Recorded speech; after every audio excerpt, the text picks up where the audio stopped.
Les léopards de la RDC, notre fierté nationale. Le coach Florent Ibengui amène ses joueurs aussi loin qu'elle exige la compétition.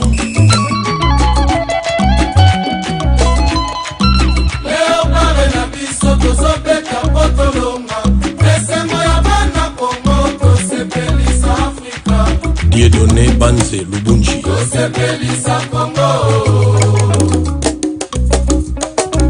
Marcel Tisserand, Trésor Mboutou Mabi.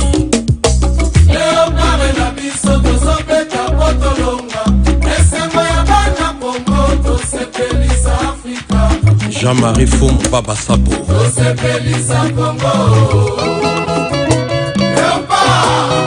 Jean Pamouaka, la sémence et la récolte.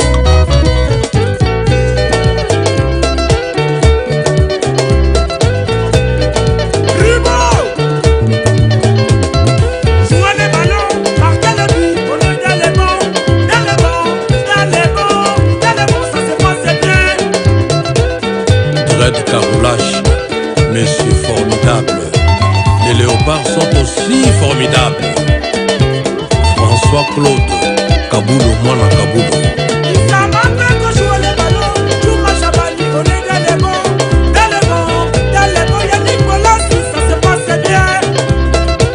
Viennoche, Jossard Nyokalongo. Est-ce grave? Louison Koulongoy, Ferdinand Moussatoula.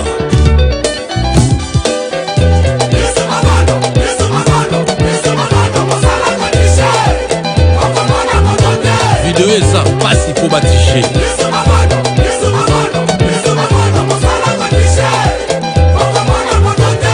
Miller Lotelo. Alex Mfumunti. Honorable Alita Chamala, Papi Matezolo, Paul Bindu, Pacific Palace, Peter Wemodinga, Dadou Mizwa, JP Diamantino, Mabanga Yatalo.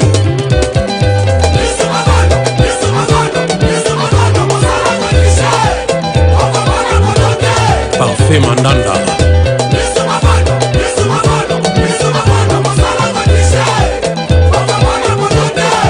Pile ba mona potote Jano Binano Nero Mbungu Fume Banga Moyo. Mami il est là, la voix nationale. Assistant ça, ULK. Jouez le ballon, marquez le but, on est dans les bons, comme Oumega, ça se passe bien. C'est que Louzeka, ça se passe bien. Prêtre. Le souverain premier, JB Piana, le roi de la forêt, Ouerasson. C'est qui va quand vous jouez le ballon, Anthony Bossi, on est dans les bons, mais il faut que ça se passe bien. Alain Balaï. Et à son là, Sylvie Silkas, victoire dans les bancs du Congo. Air Force One, Alain Tendai.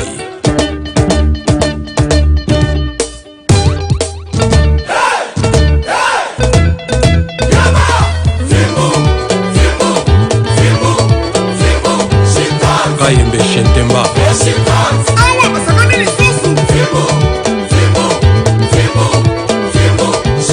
Arthur Maswaku. Et le repère chicote avec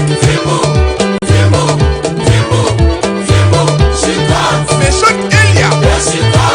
Cédric Bakambo, la chicote toujours. Jacques Magoma. Brit Asombalanga.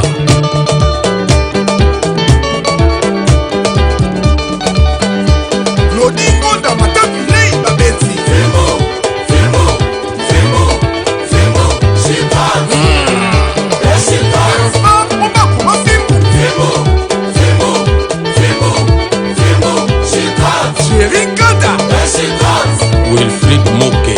Congolais, tout est le bateau comme ça va y avoir un bisou.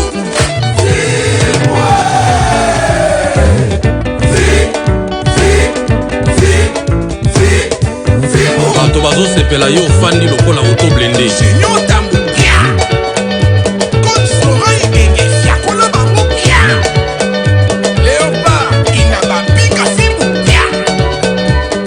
Youssouf Moulumbu, Christian Louindama, Chancel Memba, trésor pour tout Basekoli. Claude Mumbere, Lokola Botosika Kate. Shaddad Apollo, Jonathan Bolingi Abeti. Albert Moyo, Paul José Pokou, Denis Kambaye, 100% patriote, Julie Kenda Adney, Ferdinand Massaka, Liberty Colito,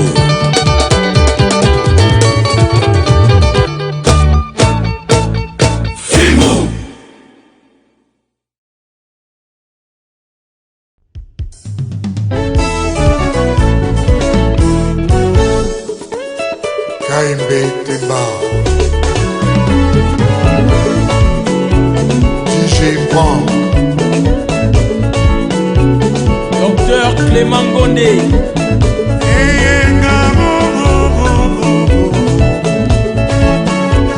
Elulu Vadio, Akuna Matata, Engai, otondisa mibali na motema na yo, Sami Saxe, ofinafina bango lokola 207, moto na moto akita. Placido Lengelo, La Feria Exotique 207, Désiré Loma Obama, Adeline Botangwana,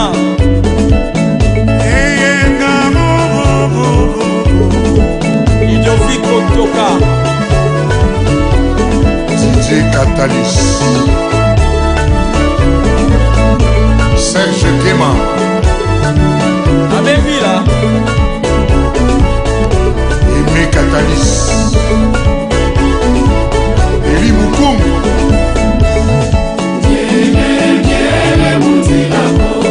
Hubert Betamona, Antoine Gonda, chez toi,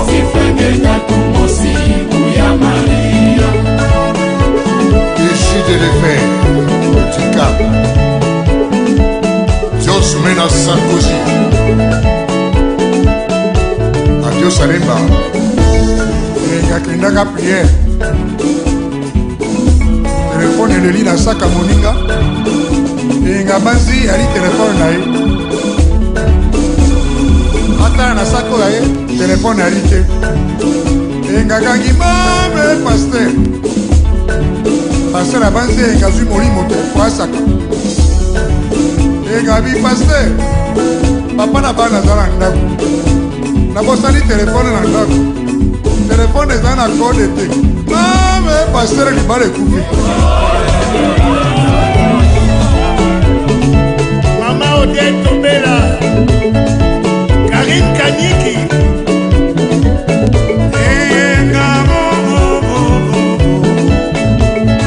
Agnès Touba, DJ Arnaud Technologie, DJ Piroger, Kaba Kabassou, Hippolyte Kabamba.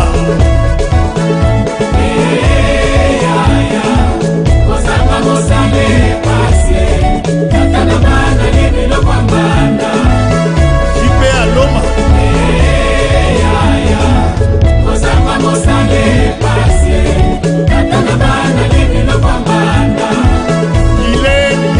Gila Ande Yange So, Amelia Umaye,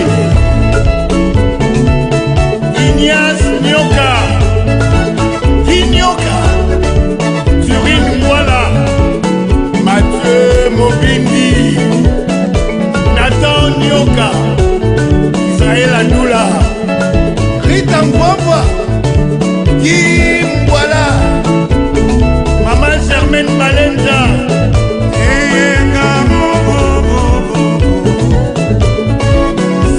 Mokoli, Sophie Keita, Anne Mbombo, Bijou Malanga, Christian Lusakweno, Top Congo, Sikama, Nico Fretas, Mouta Pascal Kilo, Jetwingi, Michel Zinga, Raymond Dombassi, Joland, Léopold Mavinga, Jean Kimbebi Manzuka, Hakim Lumingu, Richard Kabala, Marcos Lee.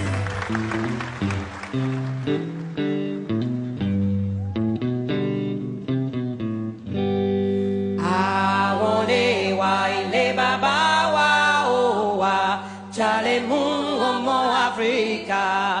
Awone wa ile baba wa owa chale mungu mo Afrika. Old pirates, yes, they're a by. Sold I to the merchant ships. Minutes after they took her from the bottomless pit, but my hand was made strong by the hand of the Almighty. We forward in this generation triumphantly. Won't you help to sing these songs of freedom? Was all I ever had. Redemption song, redemption song. Emancipate yourselves from mental slavery. None but ourselves can free our mind. Have no fear for atomic energy, 'cause none of them can stop the time. How long shall they kill our prophets while we stand aside and look? Some say it's just a part of it. We've got to fulfill the book. Whoa, won't you help to sing these songs of freedom? 'Cause all I ever had. Redemption song, redemption song, redemption song, redemption song. Shanwere, shanwere, I'm on me shanwere, shanwere, I'm on me shanwere, shanwere, I'm on me shanwere, shanwere. Emancipate yourselves from mental slavery. None but ourselves can free our mind. Have no fear for atomic energy, 'cause none of them can stop the time. How long shall they kill our prophets while we stand aside and look? Yes, some say it's just a part of it. We've got to fulfill the book. Whoa, won't you help to sing the songs of freedom? 'Cause all I ever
the heat. You must let my people go, so we can rule from Cape to Cairo. You must free my people's hands, so we can rule our purpose land. I wanna know who owns the land. Who wanna know who owns the land? Okay, now listen carefully. Chinese are ruling the Chinese land. Japan is ruled by Japanese. England is governed by Englishmen. America is governed by Americans. So, Africa must be ruled by Africans. I wanna know who owns the land. We must rule from Cape to Cairo.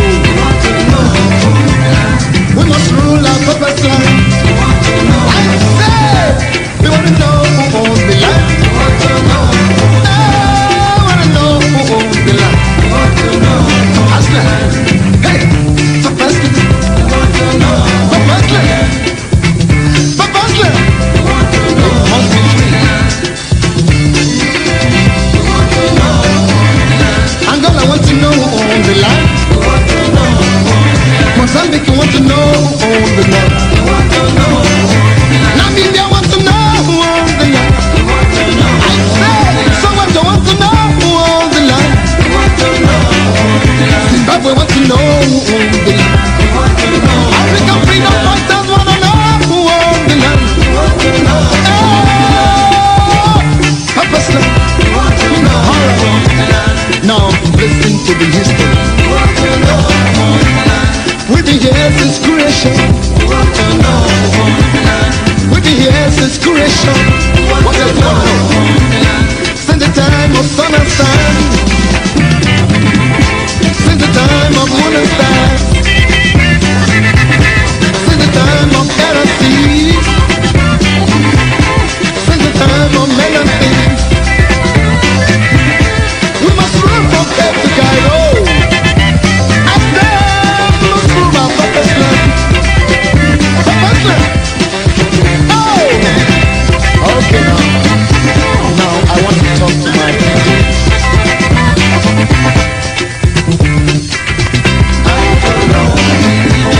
Iradanila, oh, I will know. Yeah, Iradanila, oh, I will know.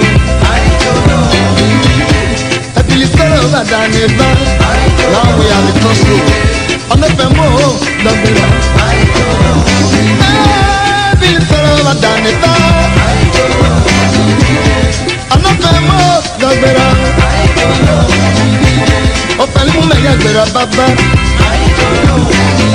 Yeah, Opalimu Jasu Yalaka. Yeah, Opalimu Tizanya Beto.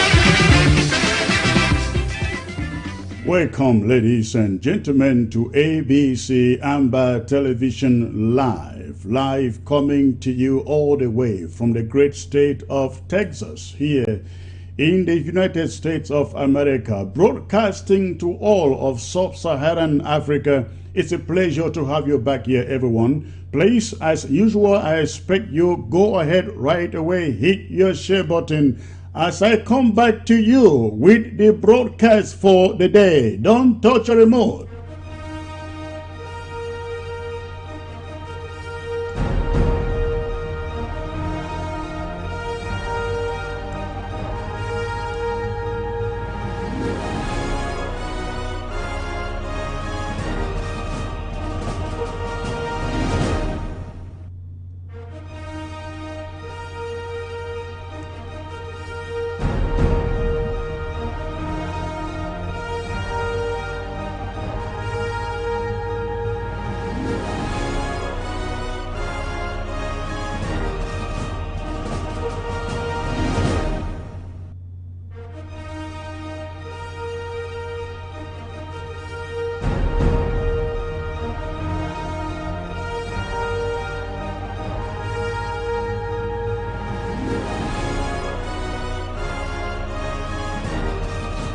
Please, I say you should remain on hold. Remain on hold. I will get you back. Remain on hold. Okay, stay on hold. Don't drop. Don't drop.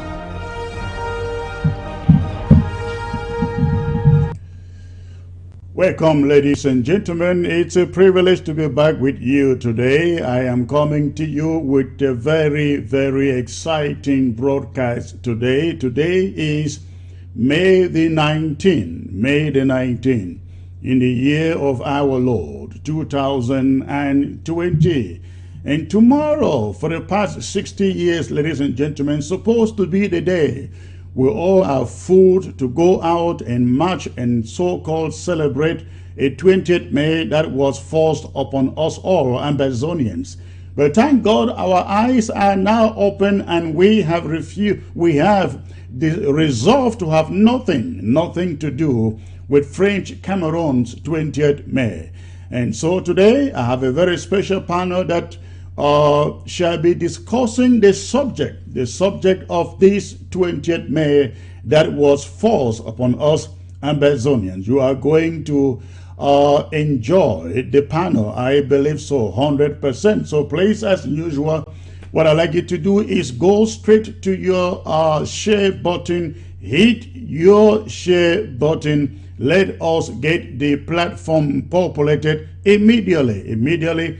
In the next 3 minutes, let's get 700 people on this screen. Again, I have 3 people on the panel today. I don't want to disclose their identities yet. You will sit there and watch and enjoy. And I mean it.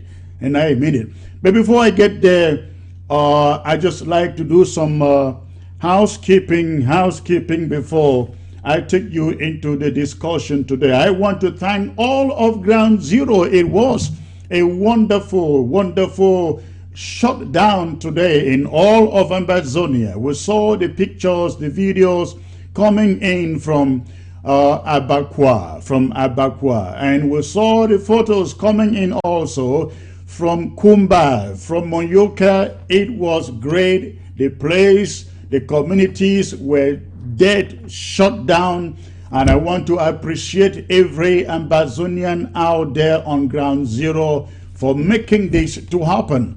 La République du Cameroon is jittery right now, ladies and gentlemen. They are very, very jittery in Yaoundé. They don't know what is coming their way. For the past 3 weeks, they thought they are now in charge.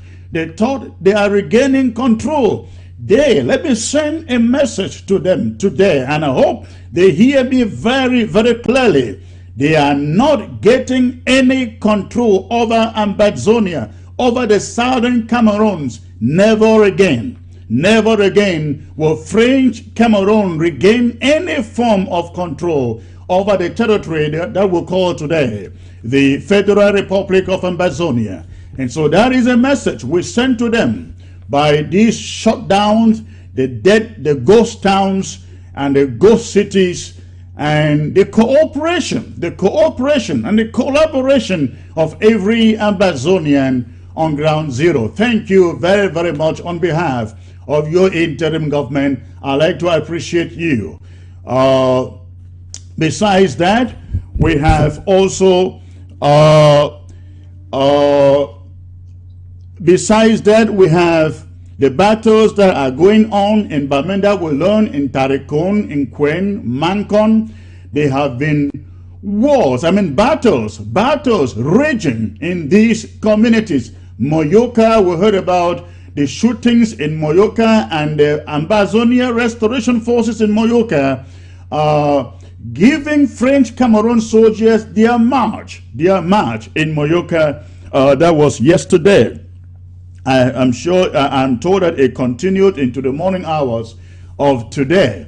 Will we continue to let La République know we are in charge of Ambazonia, every inch of territory in Ambazonia? And by the way, when I talked about territory, I want you out there to take this home, and if you have any information, please contact me. In a few days to come, I shall be having a special show, a special broadcast to discuss all our lands that have been stolen by French Cameroon officials both in the southern zones and in the northern zone. We have learned in the northern zone, all the piece of property, the real estate along Bamenda, Bambile Road, is all taken over by Francophones.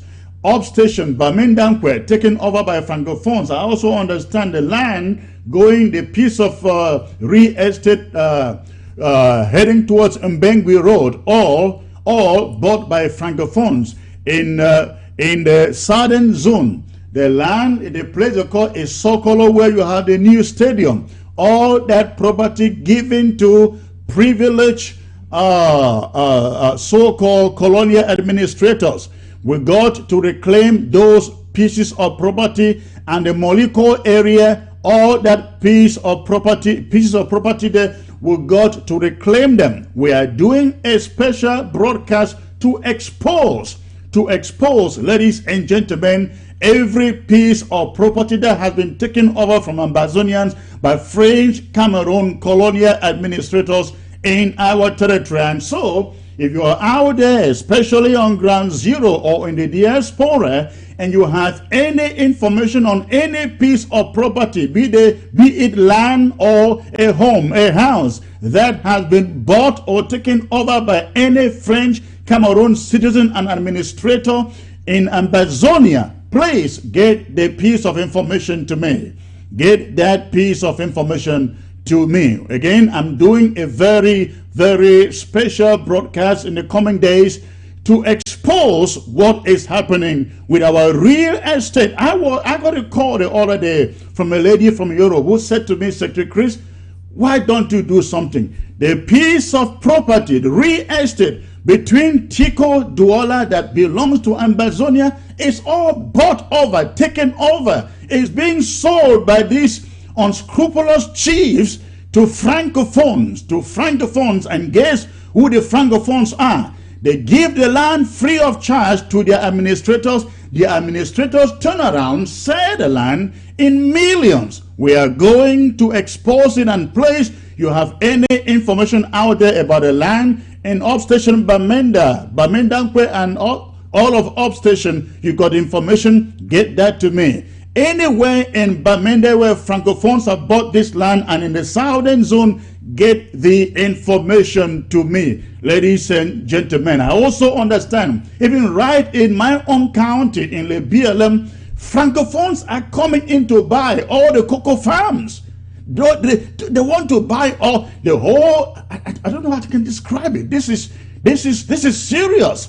They are invading our territory, not just killing us, trying to get us to control us. They are also about taking all the land, all the property. We have to send a strong message to them that we take Ambazonia, we take everything, including every piece of property that they took illegally from clandestinely from our leaders. Thank God the chiefs are now talking to us and revealing what is going on to us. We will expose them and expose their names and precisely where they own lands in the northern zone and in the southern zone. Please, you are out there, you have some more information, get it into my hands. Thank you very much. Please go ahead, hit your share button, before I bring in my panel today. I'd like to talk about one more thing. I think I'm exhausted. I've exhausted. Let me talk about ABC Amber Club and the CID, ladies and gentlemen. Of course, Coupe Maneguba is having their World Drive coming up this weekend. We want to appeal to every Ambazonian out there to come out and fraternize with our comrades in Coupe Maneguba. That is a county that is under a lot of persecution from the French Cameroon administrators. I learned as of yesterday that French Cameroon has actually supplied guns to a number of chiefs in the Nguti, I think in Bangam. Of course, Nguti is the same county. But the French Cameroon government administrators have actually bought guns, supplied guns to a number of chiefs in Kupe Maneguba. And the guns have been given to the so-called vigilantes, as they call them, in that community, and they are now going after our restoration forces. And unfortunately, our restoration forces are not now as equipped as the boys who are having these guns from the chiefs. We got to do something in Kupe Maneguba. Remember, Kupe Maneguba is a neighboring, it's a border county. It's a border county, I think, with is it Lum? Am I right? I think so. Yeah, with Lum, correct.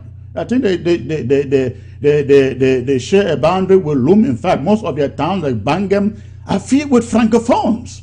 Francophones. In fact, the mayor of Bangam is a francophone, ladies and gentlemen. We got to do something.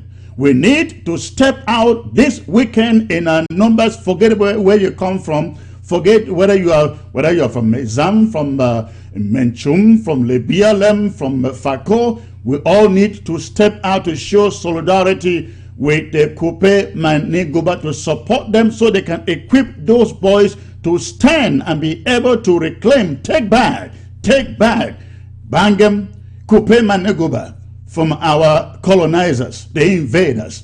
We need to do that. So this weekend is Kupe Maneguba's drive. Let us come out in our numbers. All right, I understand the links are circulating out there. I have my correspondent in Bamenda who is coming to update us on what has been going on in Bamenda in the past days. But for the moment, I just want to remind all of you out there that we are still recruiting for Amber ABC Club. We are still recruiting for the club. If you are not yet a registered member of the club, please get to the website www.abcambertv.org www.abcambertv.org. Get on the website, ladies and gentlemen. Subscribe. It will cost you only $10 a month to be part of this wonderful, wonderful enterprise that the interim government is putting up here in the name of ABC. We want ABC to eventually become the BBC of Africa, the radio #1 of Africa. I don't know whether radio still exists. When I was young, we used to, every 1 p.m. or every top of the hour, we hear radio #1. I think it was broadcast from Gabon or so. And it was a very popular radio. Ladies and gentlemen, a lot is happening in Africa. Unfortunately, the international media that the rest of us depend on, the CNN, the BBC, the Al Jazeera, the France 24, and so on and so on. They will not report the African story. No, they don't. They will not report the African story. Look at what is happening in Madagascar. You don't see it on Fox News. You don't see it on CNN. You don't see it on MSNBC, not on BBC, not on Deutsche Welle. You don't see it there. We, Africa, ladies and gentlemen, have to push Africa. In the coming days, ladies and gentlemen, I shall be having the communication minister from Madagascar on ABC, maybe tomorrow. But this is what ABC is all about. It is all about Africa. Not just about Ambazonia, it is all about Africa, and we are looking to the day that ABC will be quoted from every nook and cranny of Africa as Africa #1 television. That will happen. But before that will happen, please, I am appealing to all of you out there who have not yet subscribed to ABC Amber Club. Please go to the website abcambertv.org and please hit the contribution button. You can do a one-time donation. If you don't want to subscribe for a whole year, you can do a one-time donation. Just get to the website. You will see the club banner. Click on the club banner. It takes you to the page, and you do your subscription. If you don't want to do a subscription, a monthly subscription, you want to do a one-time donation, get to the website, and you will see on the menu bar, on the top menu bar, you will see a donation button. Hit on that, it will take you to the page where you can do a one-time donation. So please, thank you. Let us make ABC great. I hope you heard me. Yes, let all of us, it doesn't matter whether you are from Amazonia or not, you are African, please, this is about all of us. Let's make ABC great. Get to the website, do so right now. And of course, I won't forget the CID, compulsory independence dues. This is, as the name implies, it is compulsory. Very, very compulsory for every Amazonian who cherish this struggle and our independence to please get on the website, cid.citizens, cid.ambassadors, I think so, yes, .com, and please enroll for the CID. $10 a month, $20 a month. Let us, ladies and gentlemen, support our struggle, sponsor our struggle. Please, I have not seen 700 people yet. Hit your share button if you have just joined. Go ahead and please hit your share button. Now, I will take you to Bamenda, ladies and gentlemen. I will take you to Bamenda, where a lot of things have been happening in the northern zone. A lot of things have been happening in the northern zone. And I have one of our correspondents who will bring us details of what is going on in the northern zone and the success, of course, the failure too, of what French Cameroon has been trying to do to budge this struggle. They have been so excited within the past few weeks. The news going over that all the revolution is dying. Their fighters are surrendering. Their fighters are deserting. Our fighters are not deserting. Anybody who desert wasn't meant to be in this struggle. I can assure you that.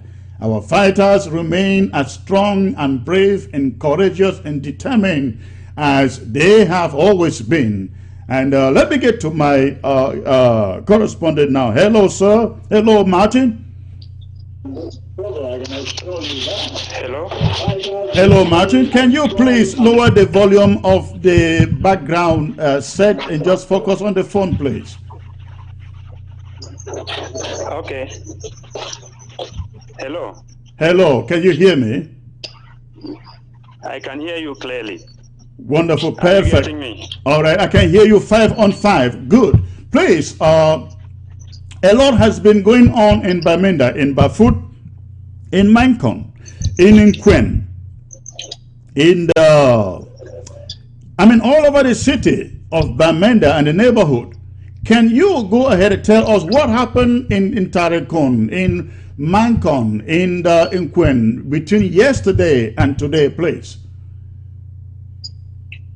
Good evening, Secretary Chris. Good evening to everybody watching ABC at this hour. A lot has been happening in Bamenda. And the first thing I would like people to know is that on ghost town days, especially in Quen, we find some Okadas transporting personnel, transporting passengers. Not necessarily those who are going to the hospital, but we noticed that the market around Mubiongwen, Yaounde Park, former Yaounde Park, you find people doing some buy and sell them there, and so this Okada transport people there and come back, and we have observed keenly that these guys are mostly Bamilikis. On ghost town days like this, you find a lot of Bamilikis running Okada in town, mostly the Bundas. So the interim government should take note of this and see how they can work with the restoration forces on the ground.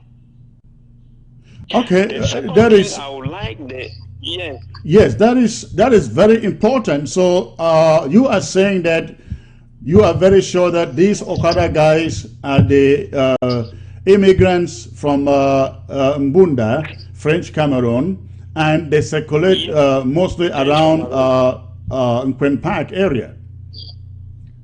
Yes, because around Mankon, around Old Church Junction, going down to Travelers and Mbengwi Road, I have information. You hardly find these guys there. You hardly find Okada. On Ghost Town days, you hardly find any circulation around that area. But here in Nkwen, it is so rampant.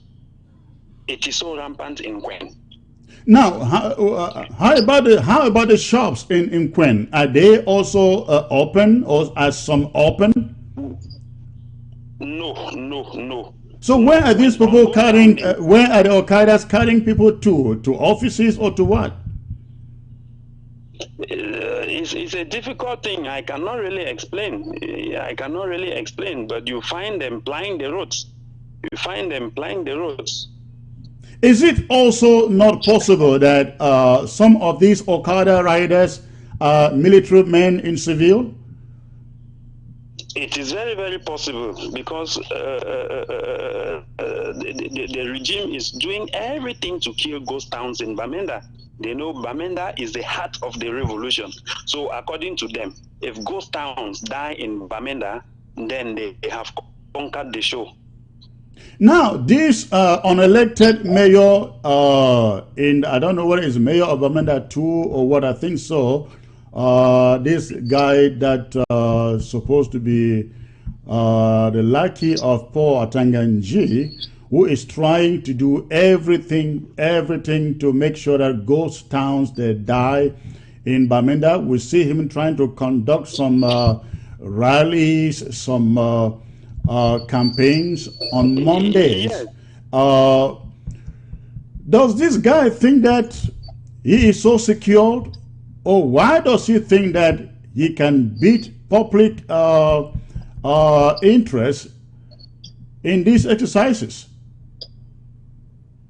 What he has been doing for the past weeks, is that mostly around food market, Bamenda food market, a bag of rice is 5,000 francs. They sell items there at the relatively cheap price so that people can leave their houses, they come and buy. They want movement in Bamenda on ghost town days. So the mayor brings in bags, truckload of rice, and a bag is sold for 5,000. As low as 5,000 francs. Savon so cheap. In regular times, how does a bag of rice sell for?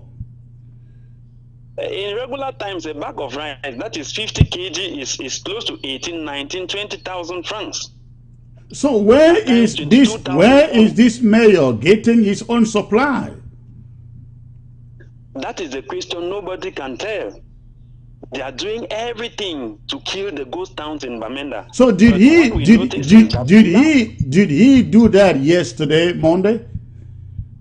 No, it was not done. Last Monday, Restoration Forces has given a sound warning to residents around hospital and about. To those who visit the food market on Mondays, they gave a sound warning. And last Monday, that was not done. At the end of the day, the city mayor was over the air and said his suppliers failed him.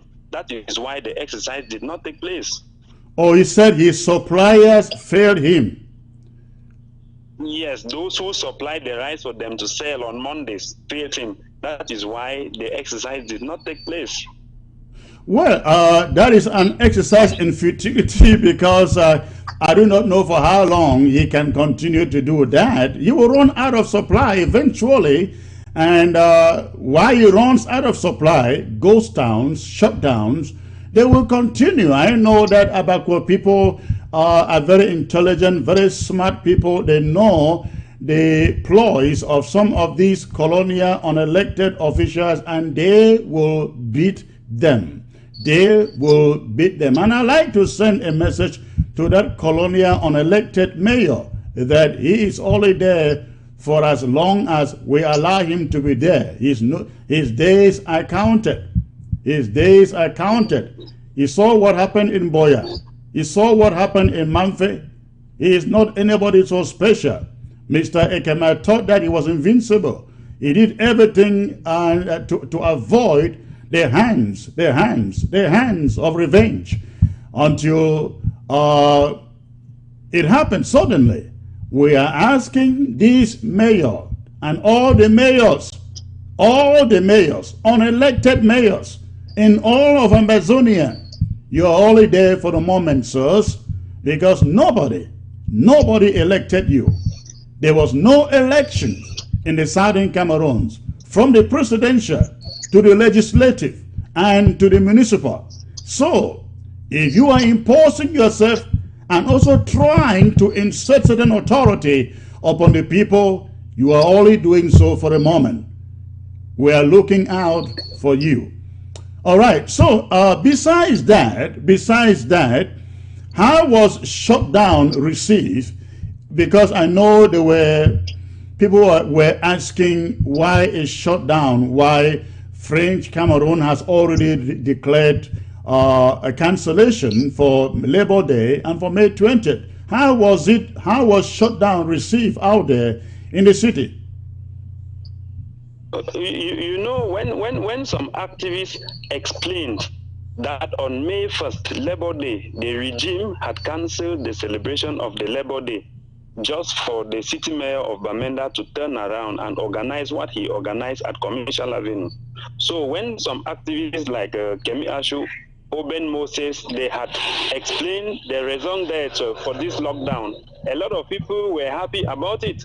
And you know, for quite some time, so many people have been writing to you people that if ghost towns could be stepped up to 2 times per week, a lot of people on ground zero, Monday and Tuesday, I don't think a lot of them will have any problem with that. Well, we really don't want to unnecessarily step up ghost town into a number of days, because it is our understanding that people are really feeling a lot of pain on ground zero already. And I think when you take away one more day from them, a day in which they can go out, make a little money, because not everybody is a civil servant out there. Lots of people depend on the little things they go and sell in the market for a living. So we are here, we have the feeling that you take one more day from them, it only just increases the pain. It increases the pain that lots of them are going through. Unless we get the call coming again and again from both zones, then we may have to think about that. But for now, I think it's not just necessary to do so, but what we have to do is when it becomes necessary, as in this shutdown, 20th May shutdown, when it becomes necessary, if it means 1 week, if it means 2 weeks, if it means 3 weeks, even a month, we will not hesitate to call it so. So our appeal to everyone on ground zero is to understand us. We do not want unnecessary lockdown and ghost town that add to the suffering of our people on the ground. We will only call shutdowns and lockdowns or ghost towns when it becomes necessary, and we expect that you understand and you see with us and know where we are coming from. One thing we'll propose that the interim government should do is, on ghost town days like this, images from Kumba showing lockdown, images from Manfe showing lockdown should be broadcasted over ABC, because the regime in Yaoundé is saying Southwesterners no longer respect lockdown. It is only the people in Bamenda. It is only the people in Bamenda, giving the impression that only Bamenda people are respecting lockdown, that the Southwesterners are no longer in that your revolution. So on ghost town days like this, images from Kumba, images from Muyoka, images from Mutengene, showing how stores are locked, showing no circulation, should be broadcasted over ABC. You are very correct. Now, this is the frustration, as you can see on your screen, For those of you who are watching, the images you are seeing, this was shut down today. I think this was Moyoka. I think this is Kumba Boya Road, or Kona Boya Road. This was today, completely shut down. We have some photos out there too of Kumba. It was dead, shut down in Kumba. But the problem we have is getting those images come to us timely enough and in good format for us to be able to run on ABC. We're going to be starting the news unit of ABC very soon. And we are hoping that we will have some folks on the ground who will send us images and footages in the format that can easily be played on TV. That way we can do exactly what you are suggesting. But yes, you are very correct. We are working on that. We will try to do that.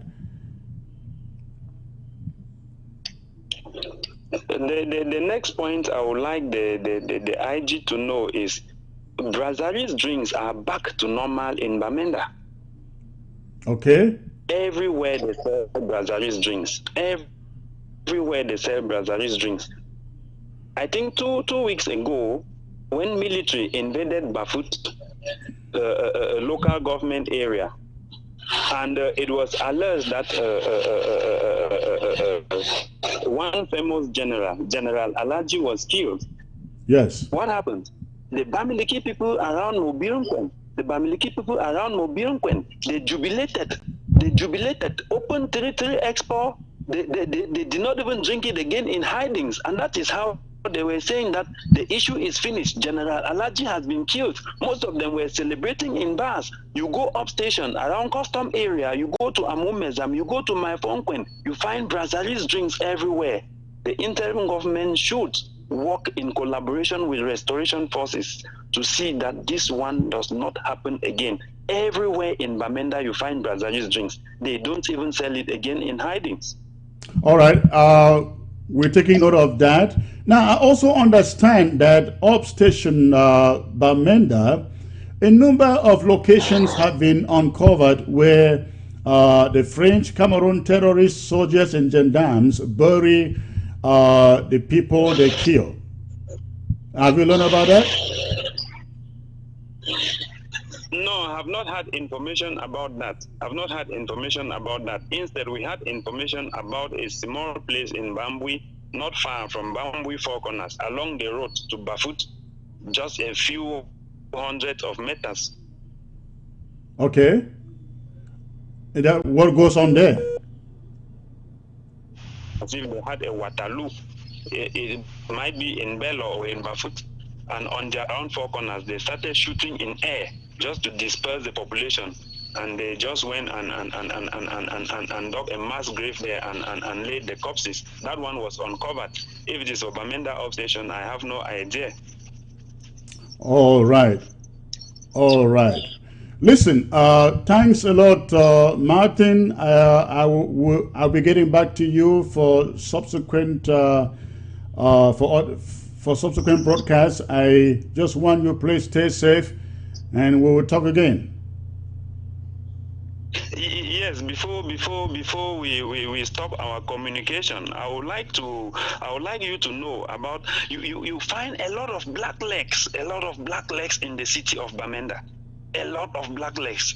If restoration forces can fish them out, it's really going to help the population a lot. Well, yesterday, I was warning yesterday in the broadcast of yesterday that any black leg that is caught, will pay the ultimate price, because we're not going to have thousands of our people dead. And then you have a few individuals out there for the greed and love of money selling this struggle for any reason. So any black leg that is caught out there in both zones will pay for it. There will be no mercy for them. Listen, thank you a lot. We will talk again subsequently. It was my pleasure. Thanks also. All right. Thank you. Thank you. Okay, ladies and gentlemen, when I come back, I will bring to you the panel for today. It is going to be a lively and exciting panel. Please, let me take a commercial break out. Do not touch your remote. You need a financial instrument that provides a hedge against inflation, 100% guarantees that you will not lose your money, has tax-free growth and distribution, the ability to take an interest-free loan, avoids probate, provides creditor protection, guarantees your family that your income will be replaced should you die, helps you protect yourself financially against chronic, critical, and terminal illness, and of course allows you to take money anytime for any reason at any age without a tax penalty. You need only as little as $50 to invest per month. Contact Irene Fumban. Tell 513-5014-177 or send an email to irenenpmsn@gmail.com. You need a financial instrument that provides a hedge against inflation, 100% guarantees that you will not lose your money, has tax-free growth and distribution, the ability to take an interest-free loan, avoids probate, provides creditor protection, guarantees your family that your income will be replaced should you die, helps you protect yourself financially against chronic, critical, and terminal illness, and of course allows you to take money anytime for any reason at any age without a tax penalty. You need only as little as $50 to invest per month. Contact Irene Fumban. Tell 513-5014-177 or send an email to irenenpmsn@gmail.com. You need a financial instrument that provides. Start a new career as a Linux system administrator with an average salary of $80,000 to $120,000 a year. Dynamic Tech Academy has transformed many lives for the better through our 6-month Linux program. We are so excited to announce that we are adding DevOps course and Red Hat certification at no charge, which will make students more competitive. Over 80% of our students have no prior IT background, yet vast majority of alumni land jobs in 3 to 6 months after they start applying. Our ultimate goal is to reach 100% student employment, so we work with every student until he or she gets a job. Upon successful completion of the course, we will provide resume building, interview preparation, and job placement assistance. With the Linux course, you get more than 300 hours of in-depth training, and you get to learn from experienced instructors. By the end of the program, our students can be Red Hat certified if they choose. Our alumni work in companies, both government and private companies in the USA, Canada, and even Europe. Want to learn more about the program? You can contact us at info@dynamicdmv.com, or you can call us at 240-604-9505, or you can call us at 240-423-7865. And you can also visit us at www.dynamictechdmv.com. If you are interested in online classes, please register on our website. That's once again www.dynamictechdmv.com.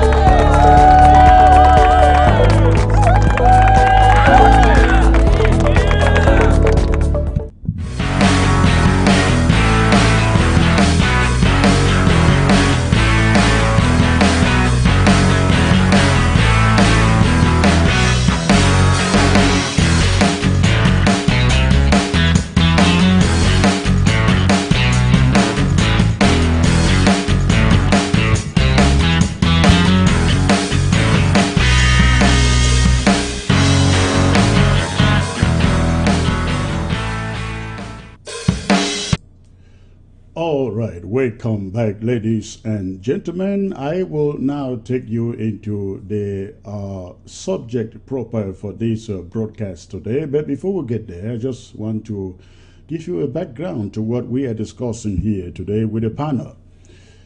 60 years ago, I should put it that way to just summarize it up. 60 years ago,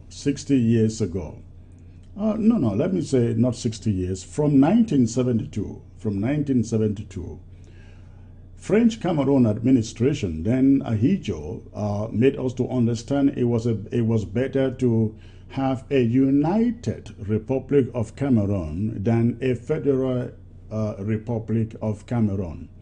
And so on May 20th, 1972, Mr. Ahidjo introduced what he called the United Republic of Cameroon, essentially wiping away the federal structure form of state that existed from 1961. And so it did not end there. The successor of Mr. Ahidjo in the person of current president of French Cameroon, Paul Biya, in 1984, changed it from United Republic of Cameroon to the Republic of Cameroon. Now, all these changes have not come without agitation and condemnation from Ambazonian citizens. If we are where we are today, in fact, when you hear about the root causes of the conflict in which we are, this is the most important of those root causes. The transformation, the fraudulent transformation of the name and the form of state from a federal republic to a united republic and then to a republic. You know, they subtly did this to give the impression Cameroon was getting synchronized. But guess who was being synchronized? It wasn't the French Cameroonian, it was a Southern Cameroonian who was being assimilated, put in sync with French Cameroon culture, tradition, way of life. And that is why today we cry of the death of every institution and infrastructure that we Ambazonians inherited from the colonial masters, the French, the Anglo-Saxon system. And so today, being that we were supposed to be marking 20th May celebration, but we have rejected it, I thought I should have a panel discussion on this subject of 20th May. And so, ladies and gentlemen, I have with me here in the on the set three gentlemen who are very, very conversant, who are masters of this subject of the fraud. I call it the fraud that took place between 1961, 1972, 1984, and I am talking about from my right, the one and only Honorable Professor Martin Ayim, who is joining me all the way from the great state of Louisiana. And in the middle, you have our one and only barrister Valentine Ghana, joining me from the great state of, what is that again? Chicago? Kansas. No. Where? Kansas, yes, Kansas, thank you. And of course, you have one of the fathers of this revolution still alive and kicking. I am talking about Pa Augustine Ndanga, who is a moving encyclopedia. Ladies and gentlemen, in this struggle, I am happy, I am excited to have all of you here. I want to believe that Ambazonians are going to learn a great lesson from all of you who know the history, the background of what we call the root causes, the root causes of this revolution. Thank you for joining the show, sir. Prof. Ayim, let me start with you, sir. Prof. Ayim, ladies and gentlemen, equally is the Secretary of State for Foreign Affairs for the federal government of Amazonia. So, Prof. Ayim, I would like to start with you, sir. You have been around for a long time, just like Pa Augustine and Dangam, almost, and not the same, but almost. Ghana and myself as still are novices, I guess, compared to Pa and Dangam. So let me start with you, Prof. Ayim. We are talking about what I have described on your screen as the fraud from the Federal Republic to the Republic. We were never consulted. We never endorsed it. Can you take us through some of the frustration that Ambazonians have had to go through under these changes, please? Thank you very much, Secretary Chris. Thank you for inviting me to your show today. And I want to take off first by recognizing and showing my appreciation and respect for our GZ, Ground Zero fighters and heroes and heroines of this struggle. And I would invite people to have a minute of silence. For our prisoners of conscience, for our refugees, internally displaced persons, for the bereaved families, and for all who have lost their lives because of this senseless war. Please just a minute of silence for them. I honor them a lot. Thank you.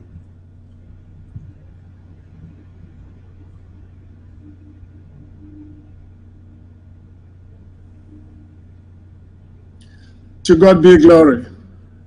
Amen. It is also a singular pleasure to be side by side with the national chairman of SCAPO, my boss.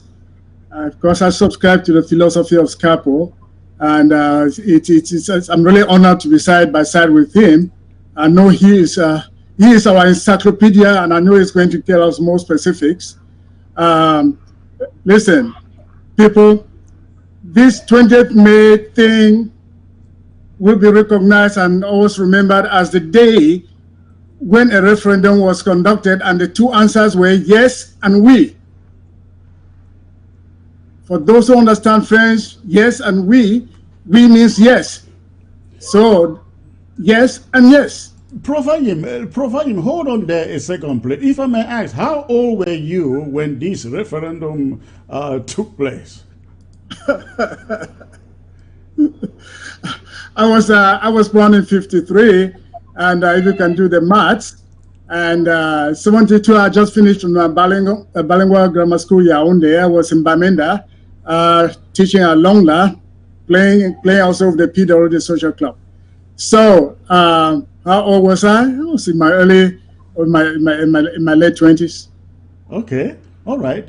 So I guess I should question you and Pa Augustine why you allowed the choice, why you couldn't read between we and yes. In the days of Ahijo, you don't have to read anything. They will impose it and enforce it, and you do it as it is. And even if the results are not proclaimed, they proclaim them in Yaoundé. It's not like even these days that people can have the chance to react. But in those days, it was just one party thing, and it was just going to be executed as said. All right? So that was a different environment than now. So, okay. Thank you. Let me get to Pa Augustine there. Please, can you tell us what transpired between 1961 and 1972 before Ahijo decided to change the name, the title, Federal Republic to United Republic? Can you tell us what, briefly, you don't need to go into all the details, so we'll save some time and talk other issues, but tell us what transpired between 1961 and 1972 that led to Ahidjo changing from the appellation Federal Republic to United Republic? Thank you very much, Chris. And I want to thank Dr. Ayim for his introductory remarks. I very much associate myself with the idea that we pay homage to those who have left this world because of our struggle. Thank you very much, Professor Ayim. And I want to tell Chris and particularly our compatriots that by God's grace, I participated not just in the 1972 referendum. I actually participated in the United Nations plebiscite and officiated. I served in that plebiscite in the Mezam West, and I can go into details of what happened, but the point is 72. I think that Chris has hit the nail, the most important nail on the head, by saying that this was a fraudulent act. So what I can say that happened between 1961 and 72 is the scheming for fraud. I want to elaborate on that. As I told you when you contacted me, Chris, about an hour ago, if we are speaking anything about our country, I don't need to prepare.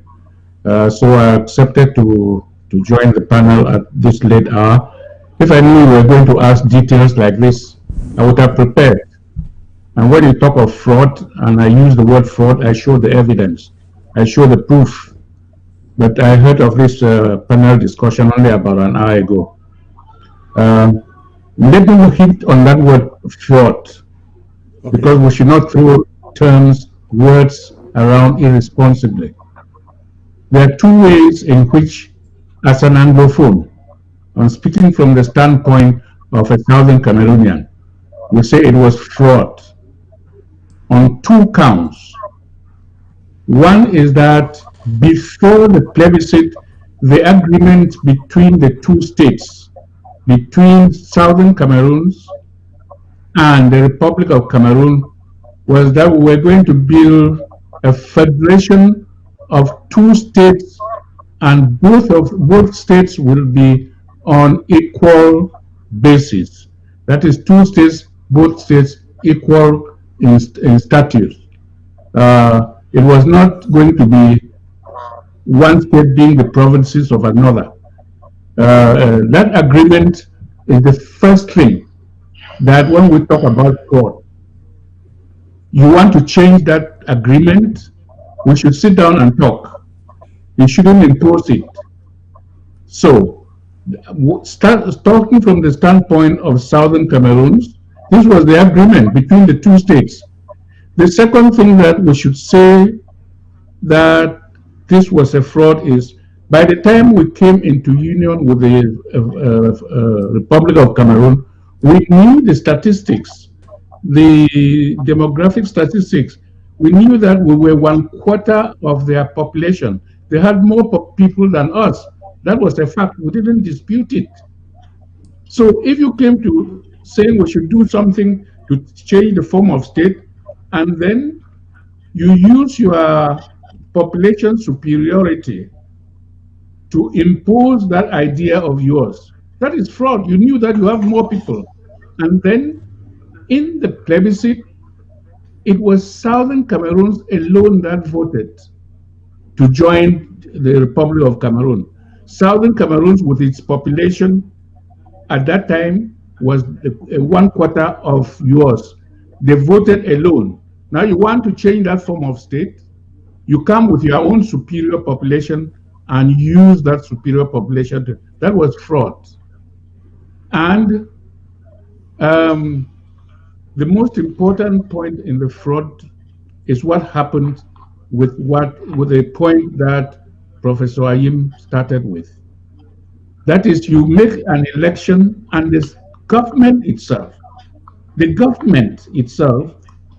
makes prints ballot papers, which if I knew maybe a few days earlier, I could make research and produce a photocopy of that ballot paper and show our people that the ballot paper that was used, the population was voters, were supposed to answer the question, do you approve of changing the form of state from a federation into a unitary state?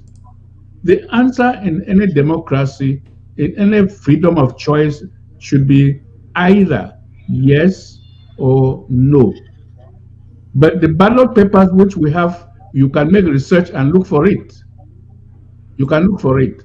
The ballot paper, as Professor Ayim pointed out, was marked yes or we.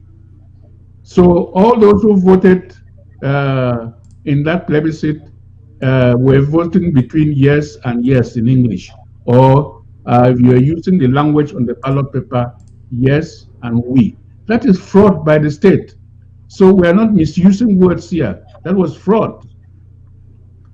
So what happened between... we all agree it was fraud, but the question, that this generation continues to ask is, how come intelligent people like you did not fight that fraud? You let it happen. Yes. No, I can tell you that. I can tell you, yes. You asked me to give the background to this. Yes. Look, when did Ahidjo introduce that matter of changing the form of state? It was on the 6th day of May, before Parliament. The parliamentarians who went to Parliament that day didn't know what the topic they were summoned for. The head of state just appeared on the rostrum and said, I have decided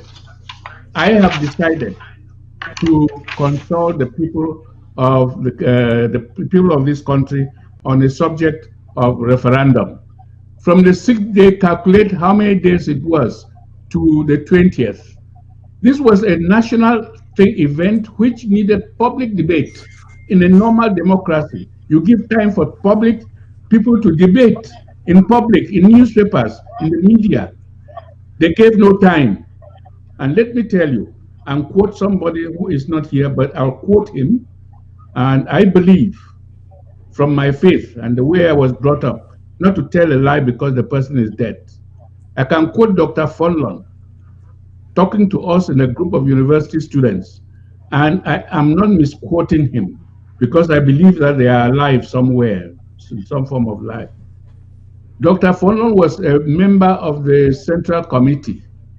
And what he told us was that they themselves in this Central Committee, who were sent out to campaign about the referendum, went out to the provinces without knowing what they were going to tell the people, what the campaign was all about.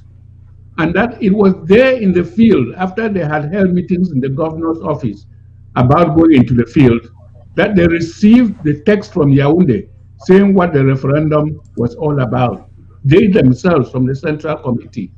So if you ask me, if people of the Central Committee, members of government, like Dr. Fonlon, knew nothing, even though they were sent out, now you could ask him if he were alive, why did he go?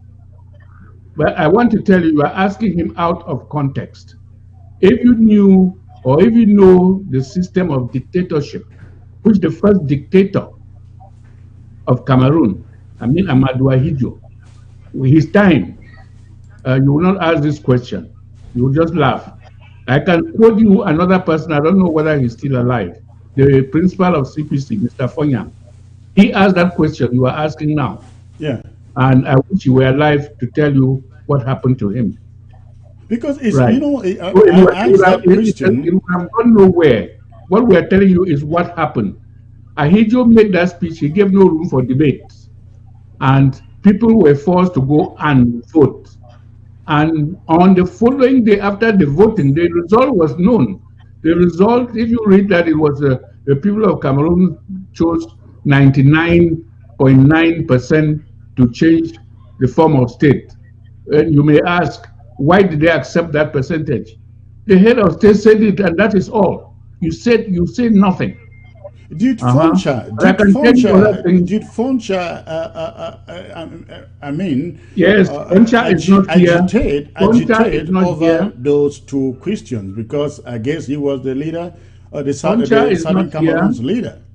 I was not of his party, but I was close to him. I've held discussions with the late Dr. Foncha. And Foncha and the KNDP top brass, Von Lon and others, they held a meeting with Ahijo after that to discuss the two parties. Yes, and what happened in that meeting, well, I don't want to go into it because it would have changed nothing. Foncha did his best. People like Von Lon did their best. If you know the quality, the mindset of Von Lon, frankness, and it is frankness that removed him from government. He was frank, and he did what you are asking now. That's the kind of thing Von Lon did. And he told the head of state, we are either sovereign and we take the decision we are taking for Cameroon, or I am not your minister. He said that and left the government. Yes. All right, thank you. Let me get to the youngest amongst you there, who happens to be a constitutional lawyer, if I'm right. Please, Barrister Ghana, can you tell us the illegality between the change from Federal Republic to United Republic and then to the Republic by French Cameroon? Thank you, Secretary Chris, for that question, and it's my honor to be here amongst two great individuals in our struggle, Pa Augustine Dangam and Professor Martin Ayim. Thank you guys tremendously for having carried forth the flame of our struggle to where it is right now. And I want to also join you people in bringing in memory all those who have been unjustly slaughtered in a genocidal way on our land. I want to bring to memory all those who are in jail, be it in Boya, in Bamenda, in Yaoundé, all over Francophone Cameroon, where our people have been abducted from Ambazonia and taken over to a jurisdiction where they should not even be there, consistent with the practice of law. So we want to keep in mind all of those who are suffering due to these brutal chains of oppression. But coming back to your question, Secretary Chris, 1972 is just another milestone in this sad, fraudulent, and illegitimate journey that was started in 1961. So the hoofbeats towards 1972 were already very loud. The fraud started even before October 1st, 1961, because when the two parties, people from French Cameroon and people from the Southern Cameroons, met in Fumban in July in an attempt to craft the terms of the union as was mandated by UN Resolution 1608, they did not conclude the crafting of any union. For the union to have been valid, they should have completed the terms of the union. They should have been signatories from, first of all, the union, whatever terms were concluded needed to have been ratified by the Southern Cameroon's parliament seated in Boya. It should have been signed by the sitting Southern Cameroon's prime minister in that place, Dr. John Foncha. And they ended the talks in Fumban with the promise to continue discussions to solve the open-ended issues which were not resolved, and that never happened. And no treaty of union was ever signed. And so that fraud started itself even before Fumban, continued in Fumban, and then the fraud proceeds to the British needing to have handed over power to the executive authority of the Southern Cameroons to get into this union. But the British here handed power to Amadou Ahidjo, who was the president of a foreign country. And then you move, you look at further steps of that fraud, being as soon as Ahidjo had power, coercing political parties in the Southern Cameroons to merge. By 1966, most of the parties had either merged or were dissolved. The fraud continues in 1968 when Estimona is sent to arbitrarily and against the law and against the constitution replace Honorable Augustine Ngom-Bobejua, who was the legitimately elected Prime Minister of the Southern Cameroons. So by the time we get to 1972, it was just fraud that was being perfected, and the fraud will not stand. The international community has said the fraud will not stand. We have to get back into negotiations. And again, to further shine some light on this fraud, I know you asked Pa Augustine Dangam a question, and you asked the same question to Professor Martin Ayim, that how did you guys not resist? What, you know, in law, any contract you enter with another party that is coercive is null and void. I cannot come kidnap your son and have him sign contracts to hand over certain goods and services and hold your son responsible. It's null and void because the contract itself is coercive. Growing up as a teenager, one of the books I read was Albert Mukong's Prisoner Without a Crime, and the evidences of resistance are scattered all over. Albert Mukong documented this very articulately in his book Prisoner Without a Crime, how those who tried to resist Ahidjo and to resist the French scheme and design to steal away the independence of the Southern Cameroons were arrested, were tortured, were imprisoned from Nkondengi to Chwali up in the north. And 20th May, which is coming tomorrow, stands as a symbol. It stands as a symbol of the attempts to wipe out any federal footprint in Cameroon, an attempt to eviscerate and annihilate the territorial, political, social, and historical identity of Amazonia, which is itself, if you go under the UN definition of genocide, that in and of itself is genocide. An attempt to fasten the chains of bondage on Amazonians as a forcefully annexed and enslaved people.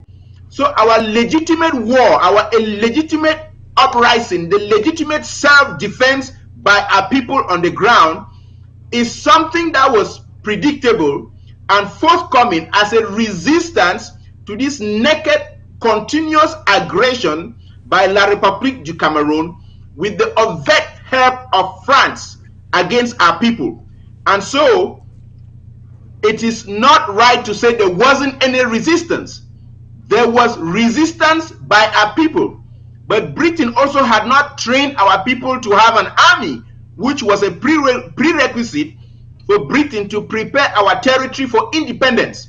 So we did not even have that army to resist the army of French Cameroon. So yes, there was resistance, and there is evidence, if you read Albert Mukong's Prisoner Without a Crime, of resistance that was being mounted by people, and it wasn't just enough to repel the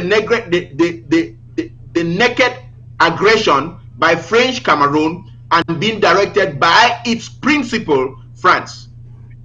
Prof. Ayim, you have something to add there? I see you jittering over there to add. Yes, I have a lot. I will come back to you. Let Prof. Ayim jump in and add what he wants to add, please. Prof. Ayim. Yes, I have a lot to add. Why this was a fraud in 1972 was that Ahidjo conducted this for the entire country.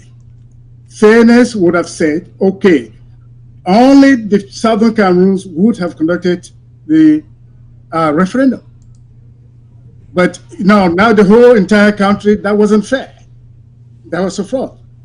Now, you see, we're talking about 1961. Before 1961, there were other occurrences. I want to take the time, just a little bit of time now, tell the youth listening to me, tell Amazonians listening to me, how it all progressed from illegality to illegality.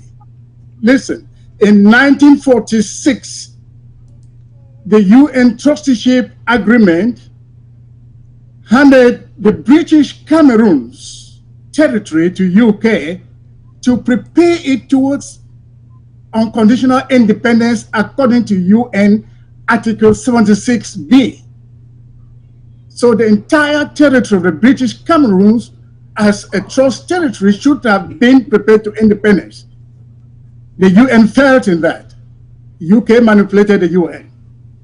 Now, coming to the manipulations, UK now separated British Northern Cameroons and British Southern Cameroons doing all their plebiscite and all that. All that was not necessary. You will know there is no international boundary between the British Northern Cameroons and British Southern Cameroons. This is the fraudulent work of UK. Now, this very UK, about their plebiscite, they quote Resolution 1608, paragraph 15, like the Foreign Affairs said, we voted. This was an illegal thing they did to start with. They should get the blame for the illegal things that they did to start with. You cannot quote Resolution 1608, paragraph 15, without mentioning paragraph 5, the implementation. So that plebiscite, we found ourselves where we were. The terms have not been implemented. So there actually was no federation.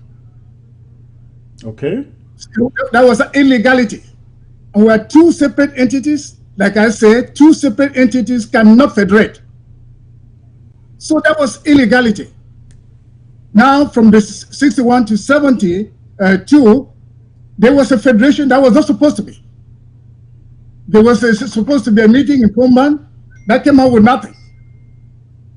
There was no Treaty of Union, like my comrade had earlier said, because if Fumban was productive, there would have been an agreement signed and deposited at the UN Secretary General's office according to UN Article 102, paragraph 1 and 2. There was nothing. So Fumban was just a party time. The UK itself did not come to Fumban. All right? So now UK handed the powers, the administrative powers, like my friend said, to Ahidjo on the 30th of September. So our people were powerless. So Ahidjo just brought his gendarmes and took over our territory. That is why I term from colonization to another, no, from colonization to colonization. Okay. All right. Pa Augustine, you wanted to chip in something in this? Yes, I'll chip in something in both what Professor Ayim has just said and in what Mr. Ghana said earlier. They have raised two important points, because your push, I see, Chris, is for us, what action? How did you react? I think it should be clear to our listeners, to our people at back home, that the illegality, the mistakes that were made, if we want to use diplomacy, the big mistakes, catastrophic mistakes that were made, the deliberate actions of Britain concerning us, which, if we want to be polite, we say they were mistakes, started with that of the plebiscite. And the commitment, according to UN Charter for trusteeship territories, was you prepare Article 76, you prepare these territories in view of their independence. You develop them and give them their independence, self-government or independence, one of the two. Now, you are asking for our listeners to understand why there was no resistance. No, all along there has been resistance. Right from the time that the British said that the UN should conduct a plebiscite in southern Cameroon and ask the population to choose whether to get independence by joining Nigeria or independence by joining French Cameroons. There was protest. And our listeners, our population to know this. This is a historical point, which if I say you can also do your research to confirm or see whether I spoke the truth. Now, the first protest about this came from two political parties in southern Cameroon. Two valid political parties. One led by the Speaker of the Southern Cameroon House of Assembly, Kale. His political party, COUP, Cameroon United Party, petitioned the United Nations.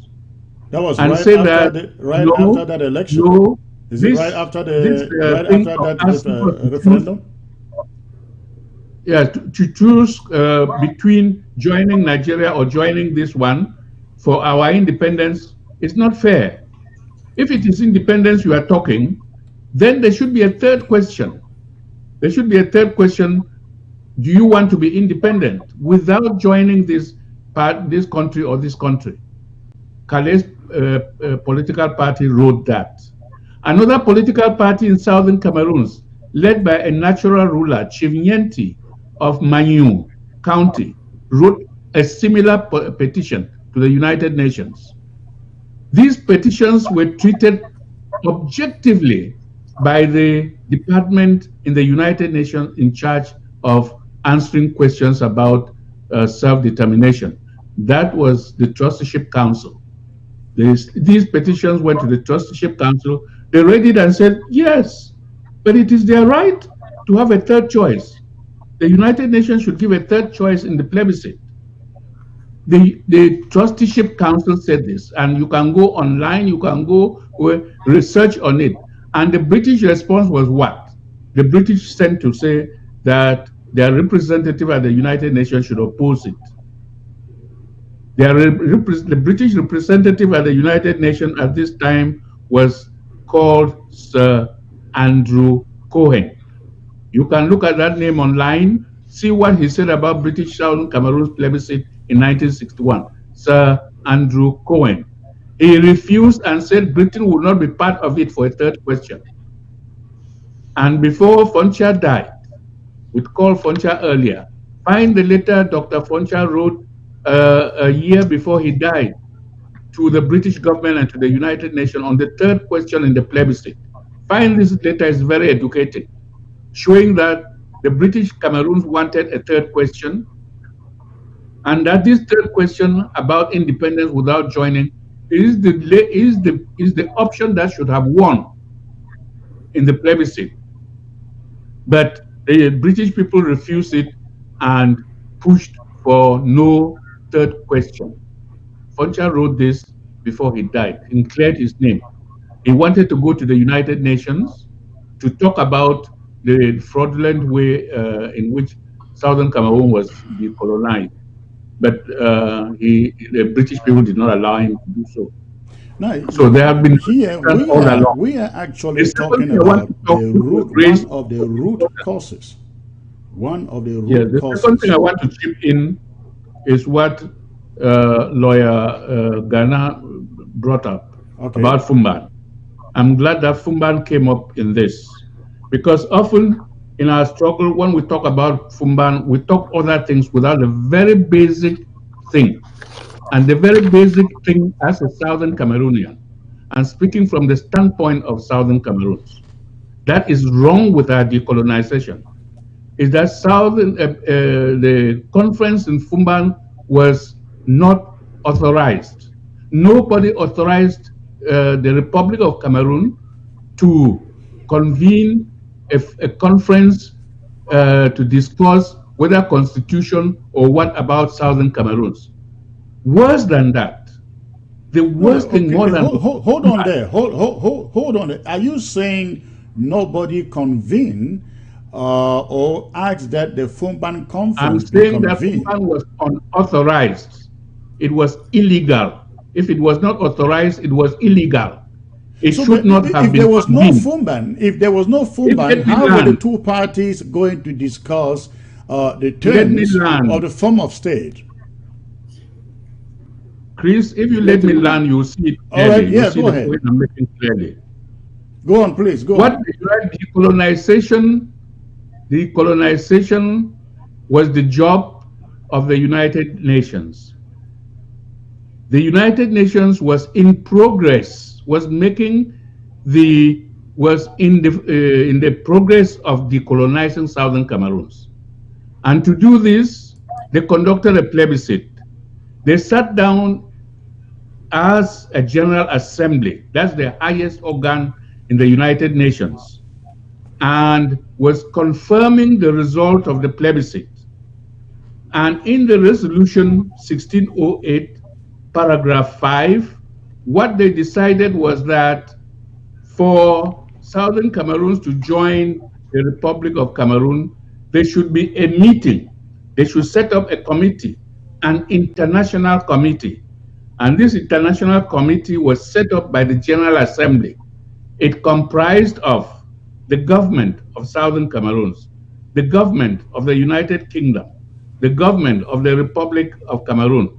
This is an international committee set up in paragraph 5 of Resolution 1608, and charged the terms of reference was make detailed preparation before 1st October 1961 for the union between Southern Cameroons and the Republic of Cameroon. Full stop. That is what the United Nations, the highest organ in the United Nations, set up about our joining the Republic of Cameroon. That is authorized. This is what the United Nations did. They had the jurisdiction to do so. During that period, between 21st April and 1st October, Ahidjo convened a conference in Fumban, which was a bilateral conference between the Republic of Cameroon and Southern Cameroons. It was not authorized by the United Nations. In fact, in holding the Fumban conference, instead of the committee set up by the General Assembly, Ahidjo was interfering. Ahidjo was interfering in the decolonization process of the Southern Cameroons. They had no right. They had no right as a country, a sovereign country, a member of the United Nations, yes, but they had no authority to convene that conference, leaving aside, setting aside the committee work given to them assigned by the General Assembly of the United Nations. This is the standpoint from which all Southern Cameroonians should be talking. The first thing about Fumban is that it was unauthorized by the United Nations. The United Nations has set up a proper committee that should have done its work, made its report to the United Nations. That was legal, that was proper, that was set aside by Ahidjo, and he convened an internal meeting, a conference, bilateral conference, internal to his country, in his home territory. Thank you about that. Let me. So, yes, let me take this to Prof. Ayim. Prof. Ayim, the United Nations, yes, according to Pandangam, has set out a committee to oversee the complete independence, the independent process. No, not to oversee, please, not to oversee. Oh. To make the detailed preparation based on the agreement between the two states. That is what they should use, the policies that the two states had put forward and published. That is, those things are an alternative. Whatever they agreed and published as a communique also, they were going to use it. The committee was going to use it to work out a treaty, to work out a constitution for the future union in Southern Cameroon. For the future union, all right. But then instead of that, Ahidjo summoned Fumban. Prof. Ayi, Yes. is it not the same thing we are seeing today, where the international community says, we want you to summon an inclusive dialogue, but in the place of an inclusive dialogue, French Cameroon has summoned a national dialogue. Doesn't it seem similar here? It is similar, and that's why I said that national dialogue, it was like Fumban 2. You see, the decolonization process of the British Southern Cameroon is not completed when paragraph 5 of UN Resolution 1608, 15, paragraph 5 is not implemented. It was the power of this paragraph 5 that this committee, that Pandangam, is talking about UK, UN, government, the two governments, they were to meet. So that paragraph 5 has not been implemented. Therefore, the decolonization process of the Southern Cameroon and Amazonia is uncompleted. The United Nations has work to do. And this is an easy thing for the UN to do. They know that the articles and the resolutions have been violated. Why is Cameroon violating their articles and resolutions and going free with impunity? Who controls who? Is it UN controlling the La Republique or La Republique controlling the UN? I hope that our people sitting at home on ground zero particularly are listening to this argument, because it is the reason why let me we add are one in thing this there. war. Yes, Paul Gostin, go ahead, please. Let me add one thing to where Professor Ayim has landed. Professor Ayim is right. In so long as that committee set up by the General Assembly did not do its work, did not execute the assignment given by the General Assembly, the decolonization process in Southern Cameroon was aborted. It was left unfinished. It was abandoned. It has never been completed. And the implication of that failure to do the assignment, that assignment means the whole resolution 1608 has never been implemented since it was adopted. It was adopted, and it is important for us to stress that it was adopted. And because it was adopted, Southern Cameroon has its independence, in the sense that in that resolution, the General Assembly meeting that they voted overwhelmingly, 64 votes for the independence of Southern Cameroon. That was the number of countries that voted to support our independence, and 23 against. So the fact that that resolution has not been implemented doesn't change the fact that the General Assembly granted Southern Cameroon its independence. It did.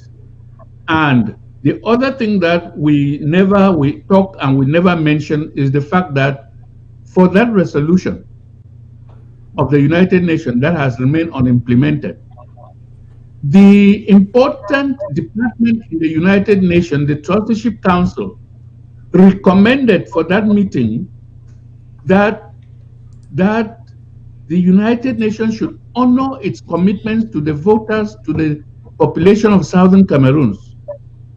The Trusteeship Council held a meeting 3 days before the 21st, and their report shows that they were asking the United Nations to send a team of experts, 3 experts to represent the United Nations in the post-plebiscite conference. That is in the conference that is suggested in paragraph 5, which Professor Ayim and I have been talking about. That conference suggested in paragraph 5, the United Nations was supposed to be represented there by experts in administration, experts in constitution. Okay, and that body, that Trusteeship Council, is the final authority about decolonization. Is in the United Nations. That's the branch that is responsible. And they give this recommendation to the General Assembly. And only that recommendation, paragraph 6 of that their report, is missing somehow in the report, in the final thing that the United Nations adopted. The United Nations General Assembly took that report of the Trusteeship Council and formalized it, adopted it as Resolution 1608 without paragraph 6. And that paragraph 6 is important. This is where we hold the United Nations and the British, by what we say in Pidgin, their canas. We hold them. This is recommended. We were not there. But the Trusteeship Council recommended that the United Nations should make a post-plebiscite conference and send these experts to represent the United Nations.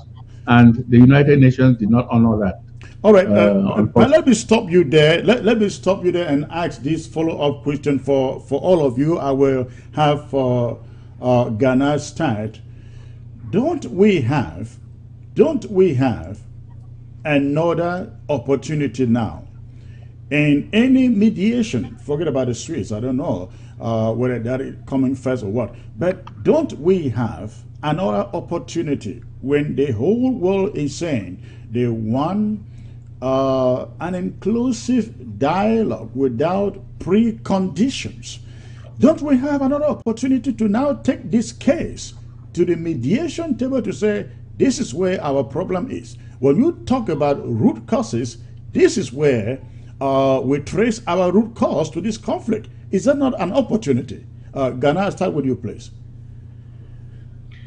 It's not just an opportunity, it is an imperative.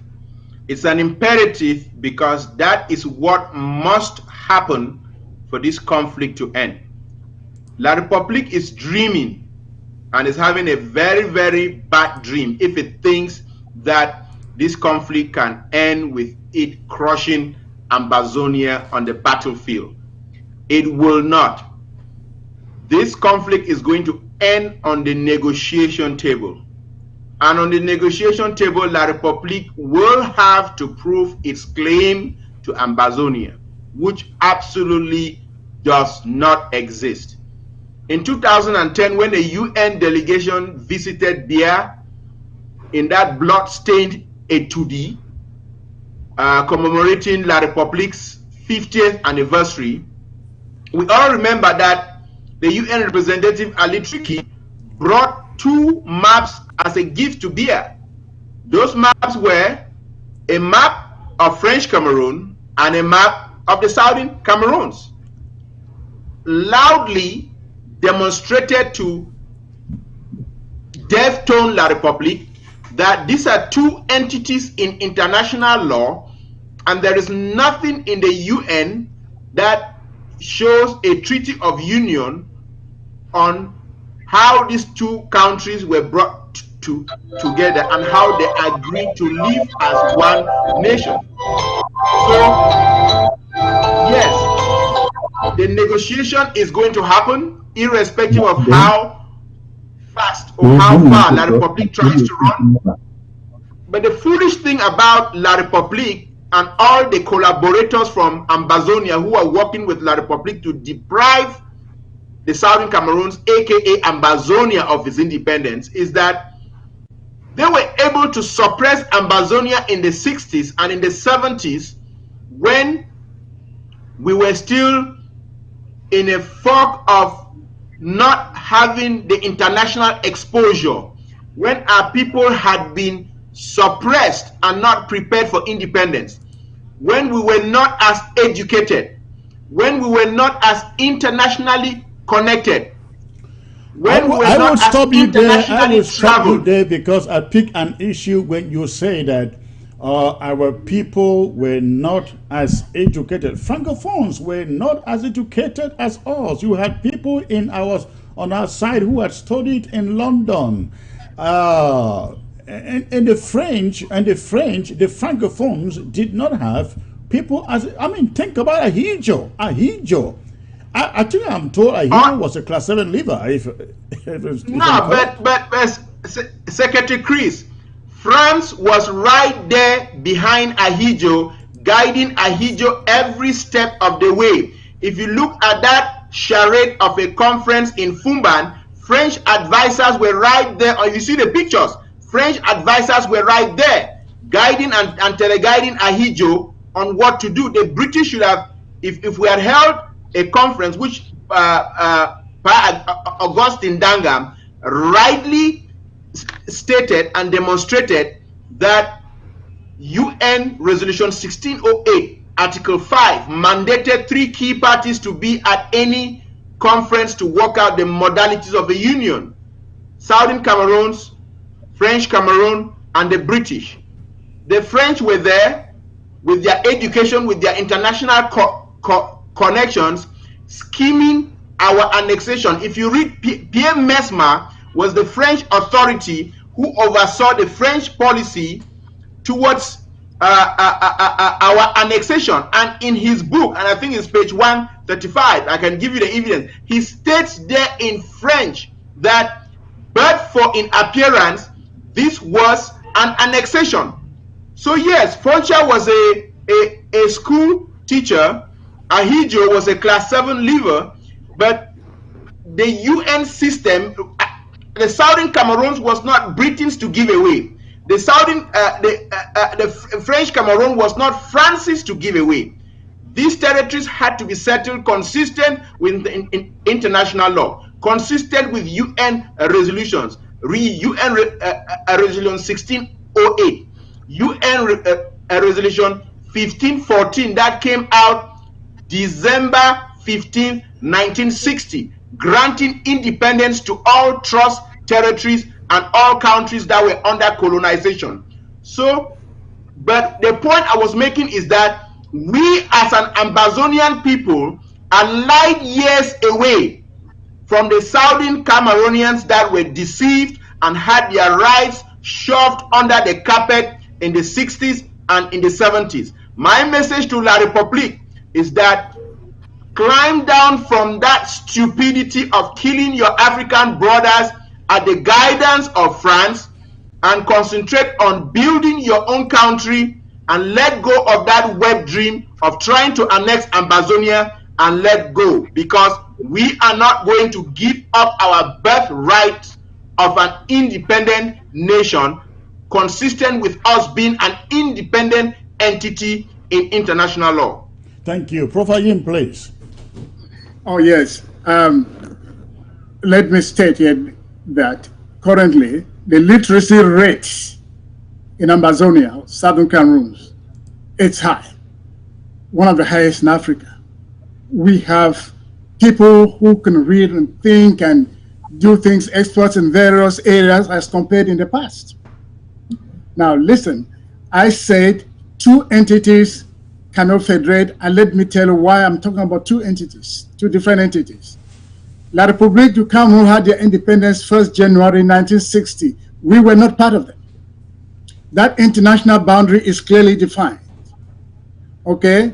And the African Union says countries should respect boundaries that, according to Africa Constitutive Act 4B, countries respect the boundaries they obtained at independence, which means that boundary between Ambazonia and La République is inviolable. Now, this compares to the maps that my colleague mentioned about. So these are 2 distinct entities. We were UN Category B, Trust Territory. La République du Cameroon was UN Category B, Trust Territory as well. So these are 2 different entities, and we are not seceding because we were not part of La République when they had their independence. So the question to the UN, as I keep asking and I keep going around, this thing is as clear as anything. Your articles have been violated, your resolutions violated. 26B, 1514 or 14 December 1960, and then the African Constitutive Act supports our independence. Why is this difficult? As I go around, this is a question I ask. Why is it difficult? Why are innocent people being killed? Why is La Republic in our territory? Why? Why are they destroying our property? Why? How did they get there? UN, can you fix this? In 1 minute, the UN can fix this problem. And either by going back, let me finish mine. Either by going back to the 1946 agreement, trusteeship agreement, which is an instrument, international instrument, by which they can fix this problem overnight. This is a UN trust territory we're talking about. All right, Ghana, quickly, before I get to Martin, Secretary Chris, let me just add this very briefly, that we have Pa Augustine Dangam here on this panel, and Pa Augustine Dangam was party in a lawsuit which took La République du Cameroon to the African Human Rights Court, which in and of itself is an organ of the UN.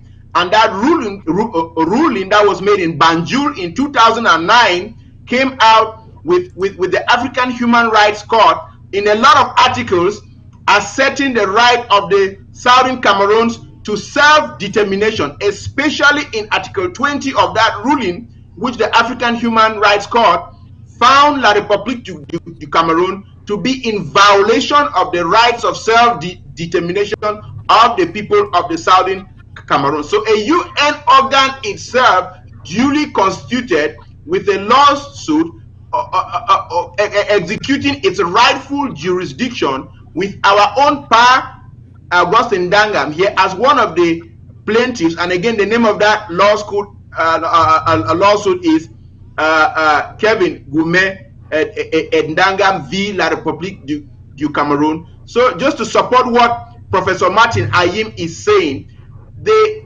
evidence for the UN to act is not just a trickle, it is a fraud.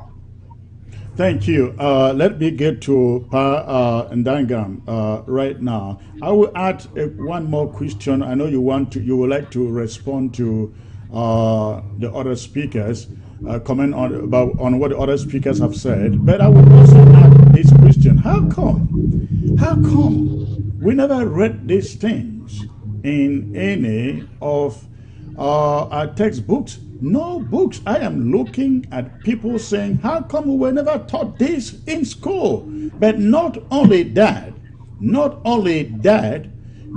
Amazonian author produced books with facts such as the ones we are hearing contemporary, except when you have occasional pamphlets. I read one by Ngamchia, Albert Mokong, and a few others wrote pamphlets going back, tracing the origin of this struggle. How come our children were never taught this in school?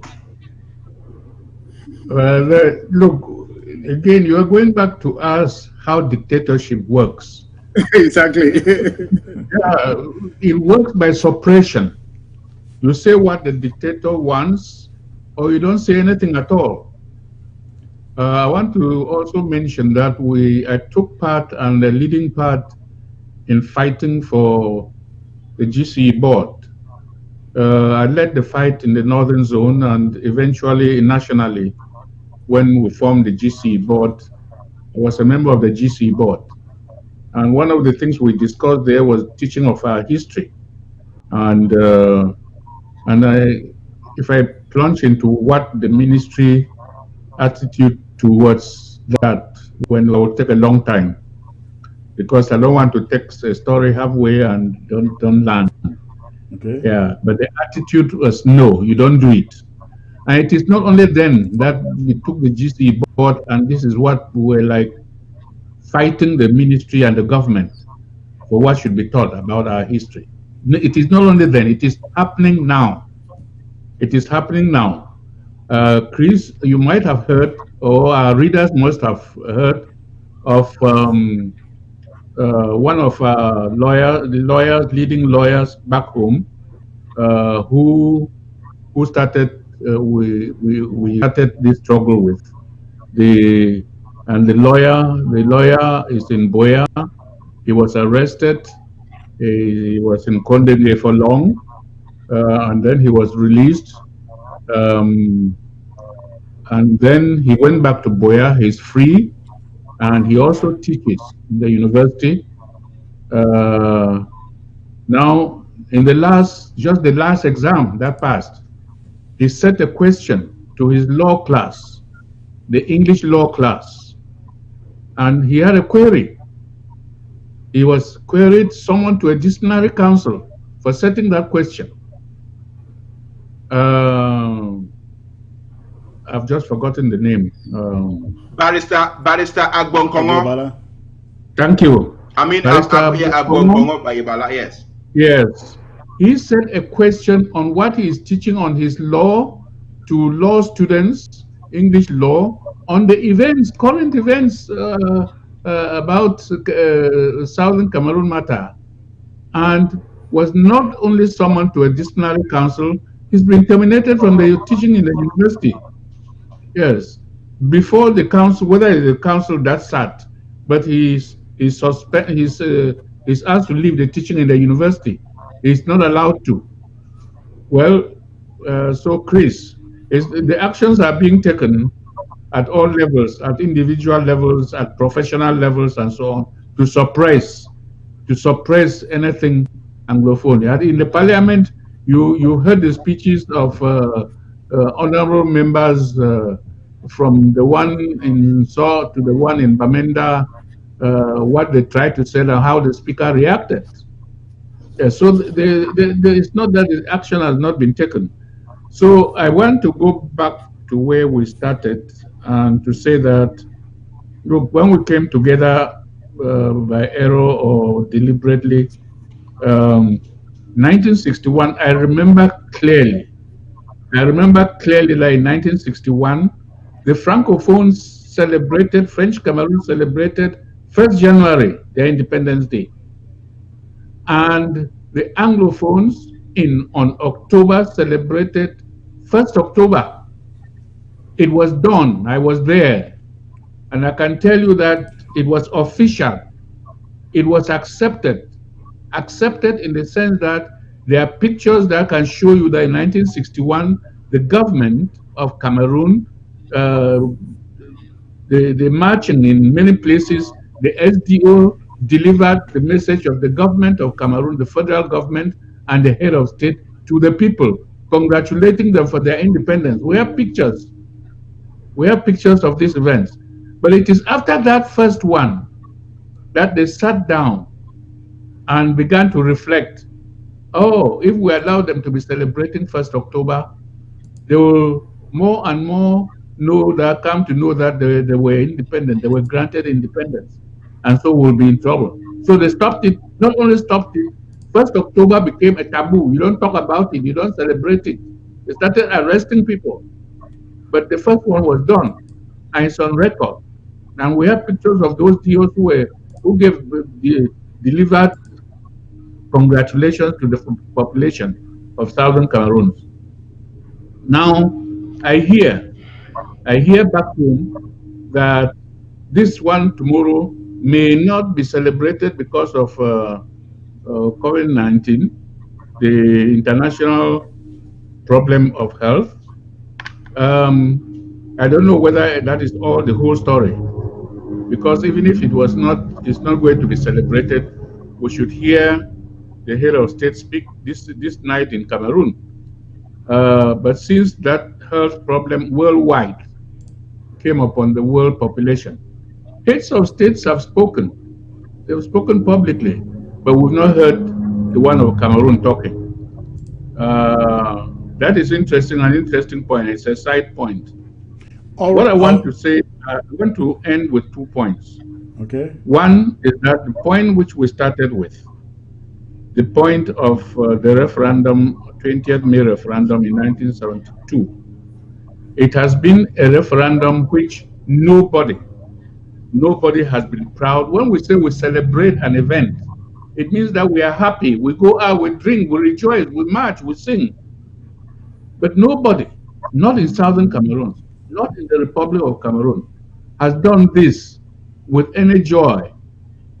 With me as a Southern Cameroonian, with us in Southern Cameroonians, it is like you will, in the slavery day, you will ask a slave to come out and celebrate on the day on which he was captured.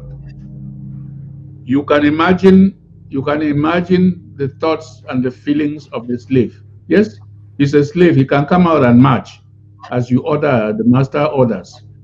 But you can imagine his feeling. And on the other side, nobody has sincerely, as a Francophone, celebrated that day with its meaning and so on happily.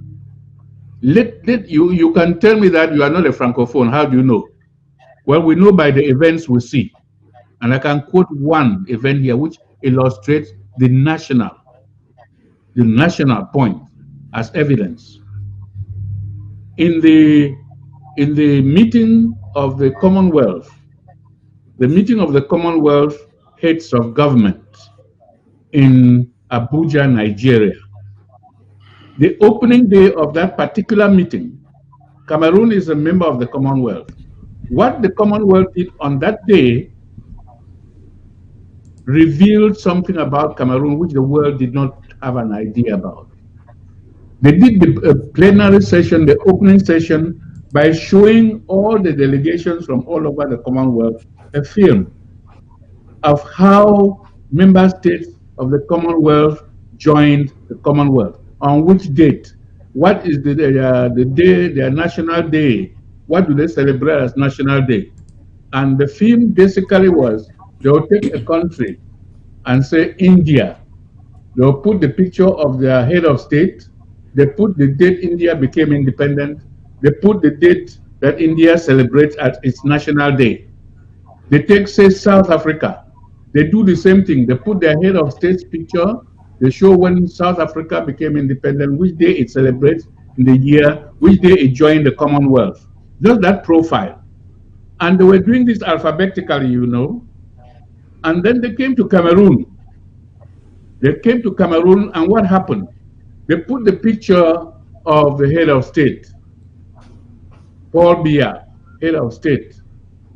The standard information that was coming out along each state, blank. And they showed that picture of Biya for the time that they were giving to each country. And after that, off. And you can imagine what happened after the film. Everybody was asking the whole, Cameroon, has it no national, there's no information about Cameroon? No, does it not celebrate? Has it not got an independence date?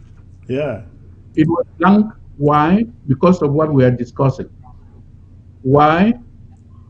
If Southern Cameroon joined the Republic of Cameroon in the way that the United Nations was envisaging, that in the way that the two countries agreed and signed in a communique, that is, we actually joined them.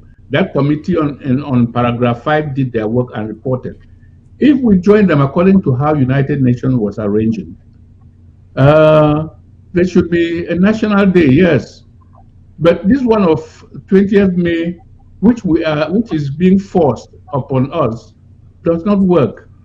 It does not work because it is not the Independence Day of the Republic of Cameroon. It is not the Independence Day of Southern Cameroon. And many of the countries in the Commonwealth showed that they were celebrating their day of independence. And Cameroon has no day of independence. Yes. What they did in 1961, they did it for that year and it ended. So, I think the people of Cameroon themselves, if they are honest, they will say that we'll go internationally and we are not proud of this date. We are forcing these people. I've met only one Cameroonian, French-speaking Cameroonian, recently on ABC, who said something that struck me. Very interesting. Chris was interviewing him. And the essence of his position was, as a Francophone, I'd like that if we were to be one country, it should be a federation. Fine, that is his view. Some people call from home attacking him. No, that is his view. He has a right to hold that view. Right. But he also said, interestingly, and that's the first Francophone I heard that from, that we could sit down and talk, and the Anglophones say they want to go and build their own country. Yeah, we leave them. We organize how to live as good neighbors. Right. That is the first Francophone I heard being honest and frank. I've forgotten his name. Somebody called Dupont. Jean-Pierre Dupont. But, yes. Chris was the one interviewing him. And that was the first time I heard a Francophone. The first one I heard was the one that our lawyer has, Mr. Ghana has quoted. The one who was governor in Yaoundé at the time that they held the Fumban conference. He is interesting because this was a Francophone holding a high administrative position, went back to France, became a minister, he held 2 ministries, and became prime minister. And he was the first, after they ended Fumban, to write a book and said that in Fumban, what actually happened was that Ahidjo annexed southern Cameroons, that it was annexation. That's the first objective person who is not a southern Cameroonian who said southern Cameroon was annexed in Fumban. But why was Fumban convened? Why did the Republic of Cameroon not cooperate with the United Nations in its committee? It went and said Fumban. This is the question we should be raising. So I want to end. There are 3, in my own view, there are 3 options for all southern Cameroons to look at, to thrust at, with all our strength. It is not that one is more important than the other. The thing that we should do is, first at the United Nations, we should stop writing there, complaining about what happened.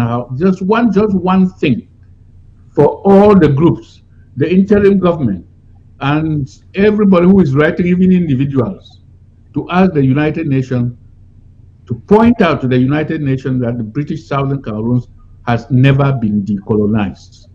It has never been decolonized. And to show that what happened at the process of the decolonization was that Britain decided to cede or to transfer British Cameroon to Ahidjo. This is not what Britain was supposed to do. So if anybody argues that we have been decolonized, it should show us the instrument. It should show us where we are. We've not been decolonized. And it is for the United Nations to refer the matter to the committee that is in charge of this. They have classified as decolonized. All right. There are some thank you, Prof. Ayim and I said there are 3 points. The second point is the negotiation. I'm not specifying that the Swiss negotiation. Swiss negotiation is only one. Yeah. If it does not work, if it does not succeed, we look for another person to arbitrate. Negotiation is one. Whatever you do in war, you must sit down and talk. So if Swiss one is working, fine. We should cooperate. We should support it. Those who are not there should not say it should fail. It should work. Thank you. The third and last thing is what I think Lawyer Ghana brought up, the matter of the legal path. The legal path is another possibility. So far, SCAPO has followed that path in Nigeria, in Banjul, and since Lawyer Ghana brought it up, I just mentioned in passing that what the Southern Cameroon file in Banjul got missing. After we did all the cases, according to the treaties that Cameroon has signed, to respect their boundary and independence, this was the last important case that SCAPO took in Banjul. You sign a treaty that you respect your boundary at independence. You have crossed into Southern Cameroons. So we asked the Commission to find the Republic of Cameroon in conflict, in disagreement with the general agreement that you respect your boundary at independence. The case went on well. The parties replied. Southern Cameroon made its rejoinder. But we waited for 5 years, writing the Commission, reminding them that we are waiting for whatever step it was left. And when we didn't receive any answer, we went there as a delegation, only to hear that the file was missing. So I'm saying this particularly to people at home, that the Southern Cameroon matter in Banjul ended in a funny way. I would say it raised eyebrows, because when the Commission said that it was missing, SCAPO took the steps to say, well, if it is missing, it is easy for the commission to reopen the case and adjudicate. Yes, I would like us to do this. I will bring you back and let us talk about Banjul, because I think it's a whole subject on its own that needs some. Yes, so I want to stop there. These are the three possibilities before us. The United Nations, when we approach it, we should show that we're never decolonized. Yes. And they should refer the matter to the right committee. Thank you. And Thank you. I think Ground Zero gets the message, and sitting home today and thinking about 20th May, the point is that it was never supposed to be. And I will give Prof. Ayim and Barrister Ghana, please, one minute. We're out of time. Just summarize and let Ground Zero know why we are saying 20th May was a fraud. 1 minute each, please. Prof. Ayim. Right, I understand. And we have to give Pa his time, and you see, he's an encyclopedia. Listen, talking about, you talked about education. You see, this assimilation policy of French Cameroon that had been and is still going on related to academics and etc. That's why the teachers revolted, etc., etc. So the assimilation policy is still ongoing. From the beginning of this program, you talked about land, estate, etc. It is still part of the assimilation policy. Even though Biya proclaimed in Paris that they had failed, they are still trying. So these people are not giving up. So you can imagine, this is 2020, and they can still punish Agbabala for setting a question. Imagine in those days. That's why you didn't say anything in the books. You write and you are finished. All right? So 20th May is a national day of mourning. It's an illegal day. And in my perspective, and it is null and void, Amazonians will rise up as we have risen. We should have been out there demonstrating forcefully against this, but because of this COVID virus, we are locking down. But this day is a national day of mourning. As illegal as it was, as illegal as 1961 was, as illegal as everything related to Southern Cameroon and Amazonia has been, even 1984, the changing of the names, the only solution is for the UN to make sure that its UN articles and resolutions are implemented. If the paragraph 5 of 1608 to 15 is implemented, then the decolonization process will be complete. Right now, the self-determination issue, the human rights abuses, people are being killed, houses are burned, villages are burned, all this. Why are we going through this senseless thing and the UN is there watching from a people who are not supposed even to be in our territory to start with? A country that has violated all their articles and resolutions, and then they are doing this and going free. Why? So our people, our fighters on the ground, our self-defense people, let's stand up. We are very proud of our people on the ground, because when we talk about lockdown, they cooperate. The lockdown of the elections, the lockdown of this, we are seeing and we are getting those things and making good use of at diplomatic levels. So this cooperation should continue. Our hearts are off for our people on Ground Zero. We feel for you. All and right, we are with right. Please. Thank this you. interim government made by SACO, we are killing for you, we are working for you, and will never disappoint you towards this goal of statehood restoration, independence, and sovereignty. Never.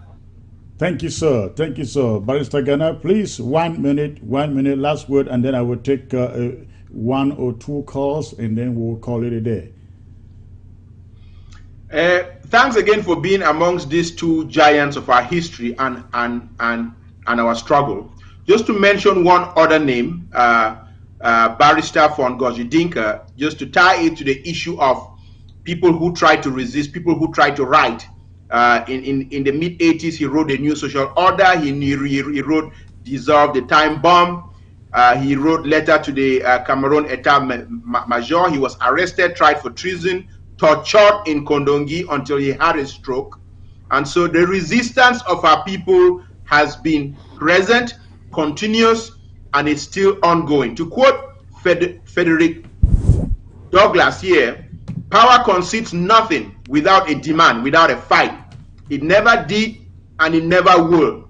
France, working with La République, has been an aggressor. In 1961, April 21st, the independence of the Southern Cameroons was voted at the UN. Our independence is not in dispute. La République du Cameroon and France have been violating our sovereignty since 1961. What we are asking is for La République du Cameroon to withdraw its barbaric genocidal forces from our territory who are slaughtering our people. To the message, or a message to the people on ground zero, the fighters who are sacrificing their lives and limb to defend our territory. Kudos to you. To people who are watching this program, self-defense is a right enshrined in international law. Support the interim government, support your LGAs, contribute, donate, for our freedom depends on the means that we employ. And we are betraying our people if we don't employ means that will guarantee their victory. So reach down into your pockets, support the interim government, support the local government areas, for the limits of tyrants are prescribed by the endurance of those whom they oppressed. Since 2016, we have shown La République that they thought they were going to walk over Ambazonia in 3 weeks. It's past 3 years, our fighters are still fighting. We have become a rope weaved of tens of thousands of strands, and a rope weaved of 1,000 strands is strong enough to drag any lion to its grave.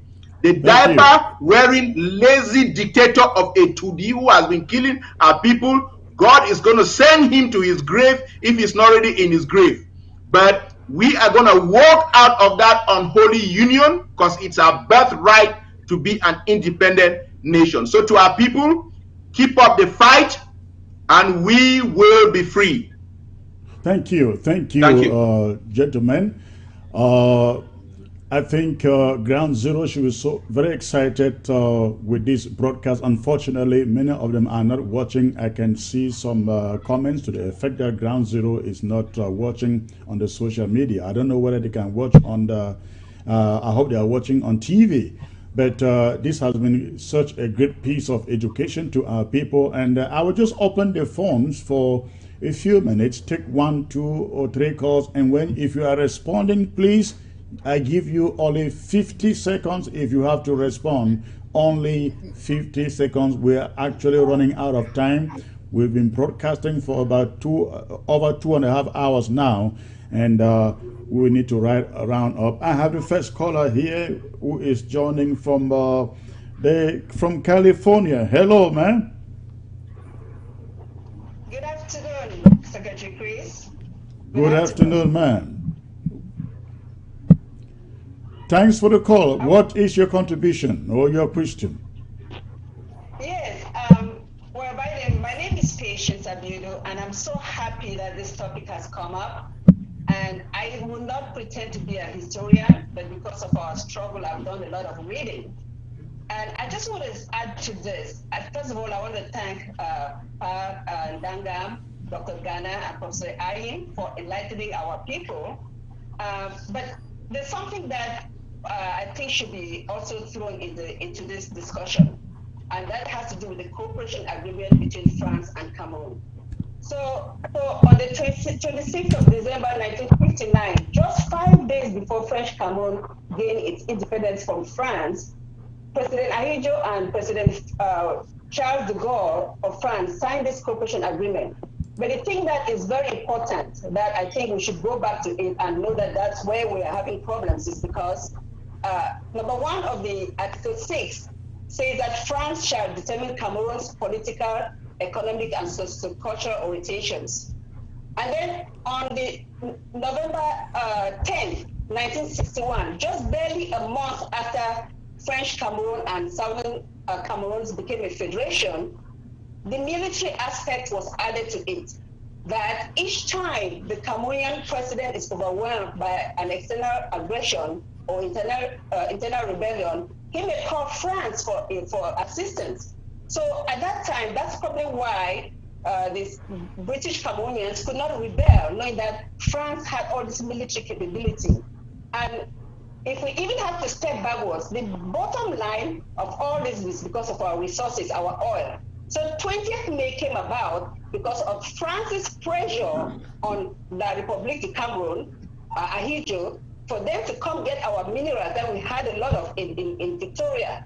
So I just wanted our esteemed professionals to add to this, because I think that's the only reason why they were interested in Southern Cameroon in the first place, our resources. Thank you so much, and I wait for your comments. All right, thank you for the call.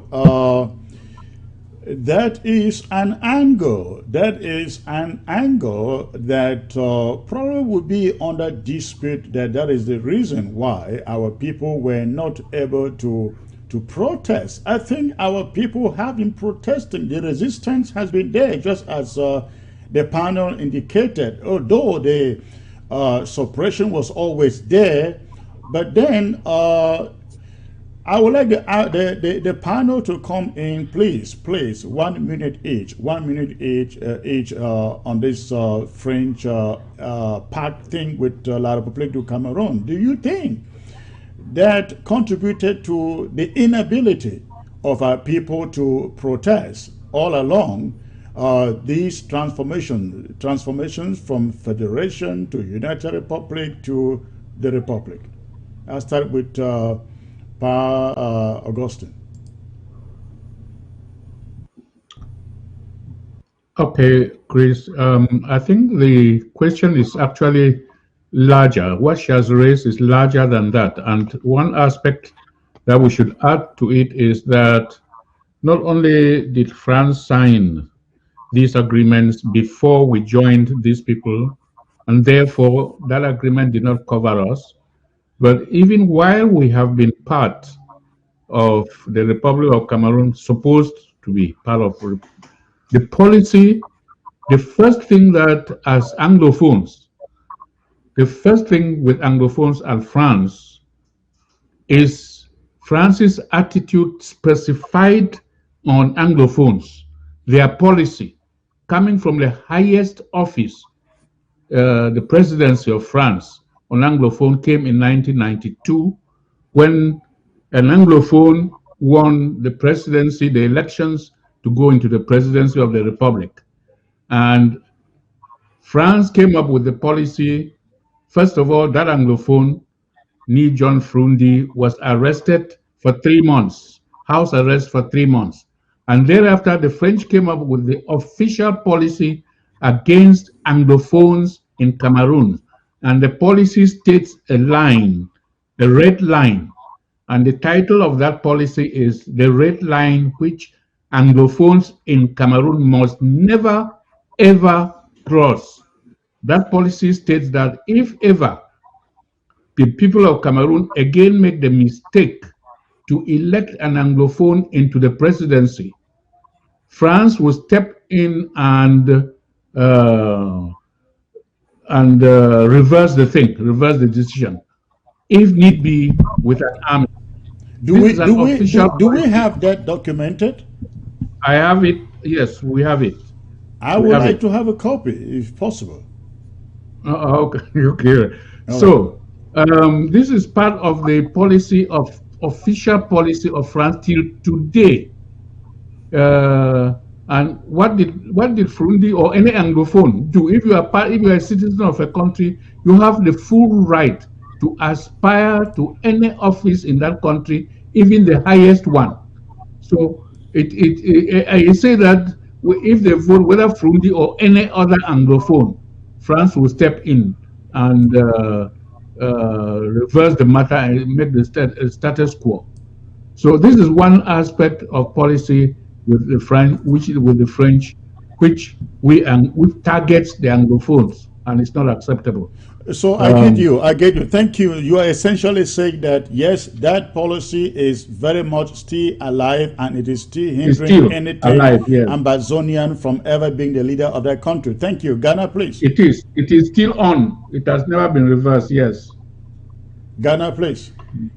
Yes, French mischief in Africa is nothing new, and French mischief in Africa will continue until we resist it by all means necessary. I mean, you can go to the death of Thomas Sankara, where the reinforcing troops came from Ivory Coast. We can go to the overthrow of Laurent Gbagbo in the Ivory Coast. I mean, the French mischief in Africa is littered all over. But a zebra cannot unstripe itself. Whatever France wants to do with its colonies, with its satellite states in Africa, that is a different battle to fight. If Francophone Cameroonians want to stay under the 1959 French Accords, which Dr. Patience Abiedu excellently articulated, that is French Cameroon's cup of tea. We are not covered by those accords. We were never a French colony. We were never a French trusteeship territory. We have never signed any agreements to be in any accord with France. And what we are asking France and La République du Cameroun to do is to stop violating the sovereignty of Ambazonia and pull out of the Southern Cameroons. And as we contemplate lawsuits in the ICC, in the ICJ, in other courts in the world to hold La République and its principles executing this genocide in Cameroon, we will tie France to those lawsuits, because France, through those 1959 accords, is a principle, and in law, the principle is just as guilty as the agent. So yes, Dr. Patience Abiedu, I agree with you regarding the 1959 accords, but that has to do with French Cameroon. Ambazonia does not come under the umbrella of those accords. All right, thank you. Provide you, please, quickly, 1 minute. Yes, in this struggle, we must choose our fight wisely. We cannot be attacking everything. The French Cooperative Accord was with La République du Cameroun. It was not with the Federal Republic of Cameroon. That is to say, it does not affect us, Southern Cameroon's Ambazonia. Our fight is defined according to the UN articles and resolutions. Okay, that have been violated. All right. Yeah. The French La République has been trying to assimilate us, and if they succeed in assimilating us, that's when the accord can apply. But as an international issue, international situation where we are not bothered about the internal problems of La République du Cameroun. We are bothered about the international personality of the Southern Cameroon's Ambazonia based on UN articles and resolutions and the African Union Constitutive Act 4B. That is where my fight ends. Thank you. Thank you. I will take the next question. Perhaps that may be the last question for the day. Hello.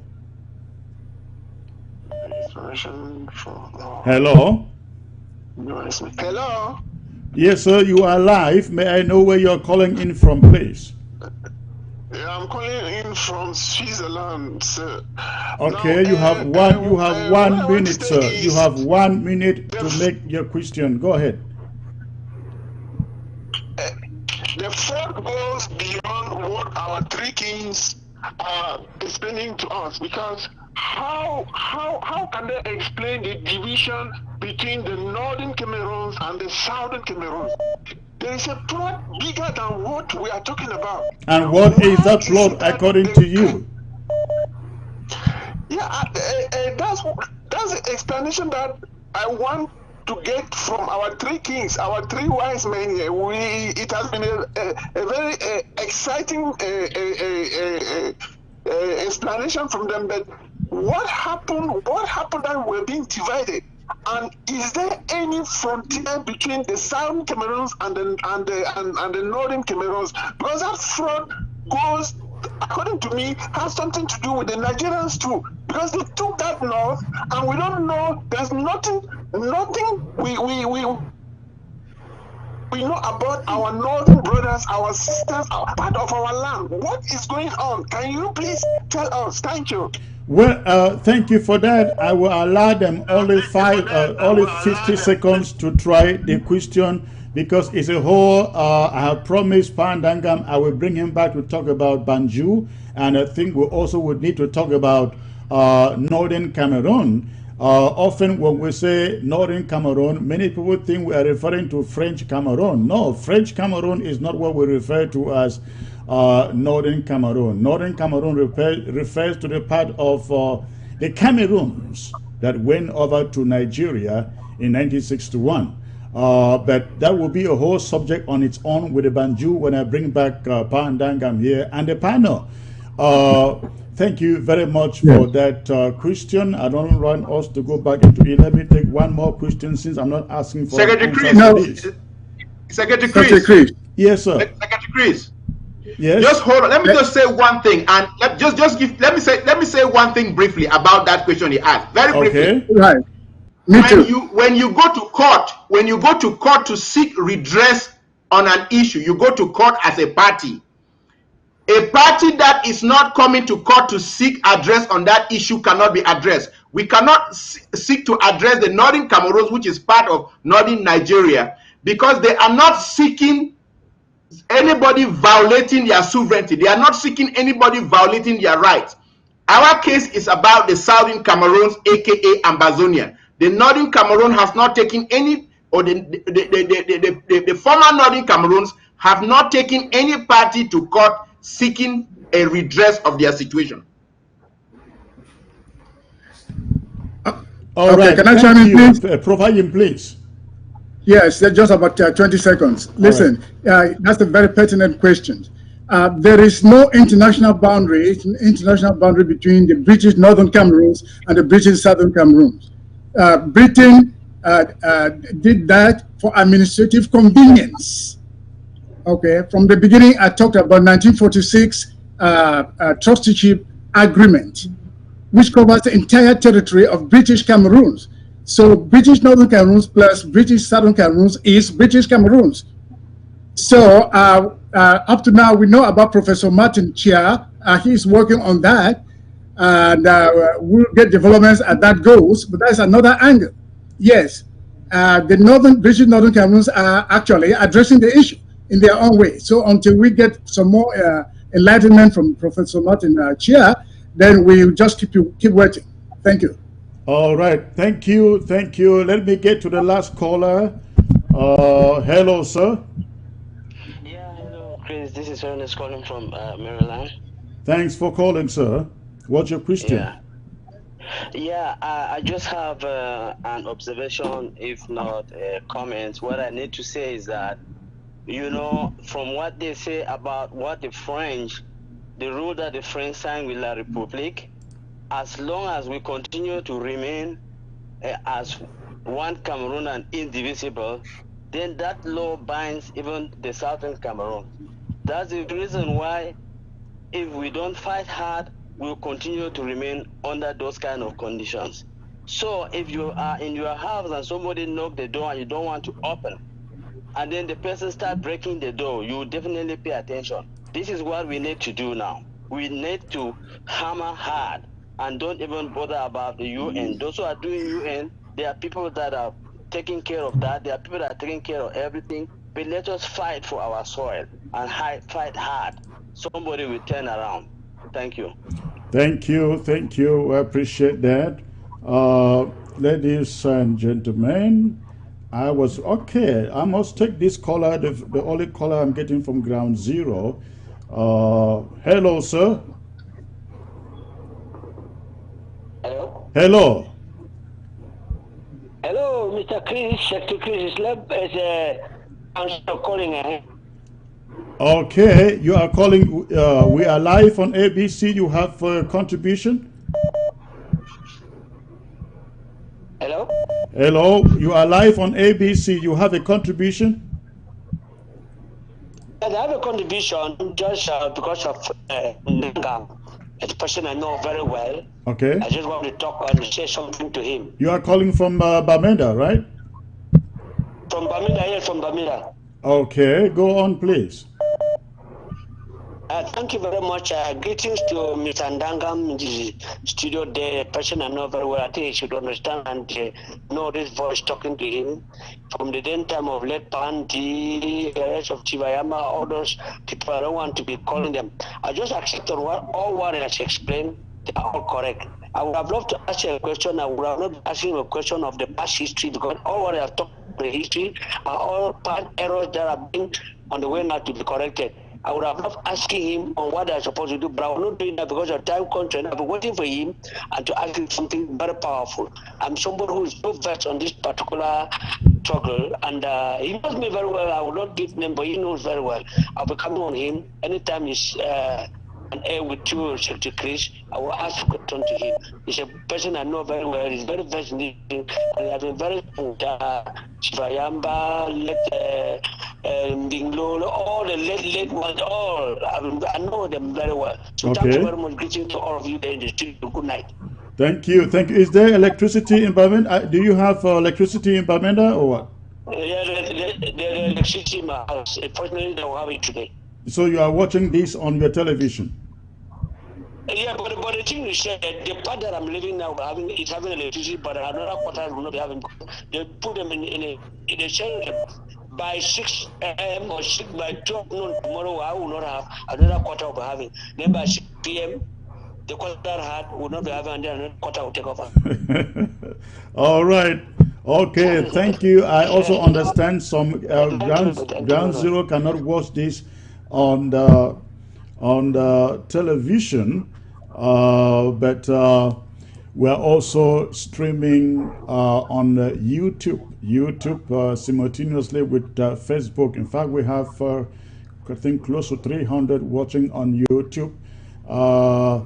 So, gentlemen, I should say, not ladies and gentlemen, I really want to appreciate your coming on board for this broadcast, a very special broadcast. I can see the comments out there. People are excited. They feel like they have learned what they never knew. For all their years as Ambazonians, people have gone to school from primary to secondary to high school and graduated to the university. We never learn. We never learned our history. It was twisted. All we knew was 11th of February. We were told 20th May. Nothing was told us what happened between 1953 up to the present date. And I thank God that we are at an era that our people got to know our history and know it from the right perspective. I will give you 50 seconds each, please, to just end up. Valentine, please. Thank you very much. And again, my honor being amongst these two giants. Our struggle is real. Our struggle is legitimate. Our struggle is recognized internationally. We are an independent people. Again, our sovereignty is being violated by La République du Cameroon and France. South Africa violated Namibia's independence, and South Africa had to give it up. Serbia, in the larger Yugoslavia, violated the sovereignty of Bosnia, of Croatia, but it ended in Yugoslavia, and Croatia and Bosnia are now free. The USSR violated the sovereignty of Lithuania, Latvia, Estonia, Azerbaijan, Ukraine, Georgia, all of those satellite states. In 1991, it came all crashing and those states became free. Just like Ethiopia could not hold Eritrea in bondage, just like South Africa could not hold Namibia in bondage, just like Yugoslavia could not hold Bosnia and Croatia and the other states in bondage, La République du Cameroon will be forced to cough out and cough away Ambazonia, whether it likes it or not. The earlier it does that, the better it will be for African advancement. So our fight is real. Don't relent. Everybody needs to dig into their coffers and join this struggle, for victory is closer than we think. Thank you. Thank you. Provide please. Fellow Amazonians, especially the Amazonian Restoration Forces, the young, valiant fighters on the ground, I salute all of you. And I encourage you to stay strong, stay committed, stay focused on the struggle. Don't be bought over. Don't be deceived by pennies. This interim government, led by Dr. Sako, we love you. We are doing everything possible to give you what you need. To fellow Amazonians, the World Draft, which was launched and is ongoing, please join your county, join your LGA, and let's raise the funds to be able to give these young men and women what they need to defend our territory. And to those in other groups, to those in groups, please, we are all Amazonians. My appeal is let's come to our senses and unite, collaborate, and work towards the enemy, not towards ourselves.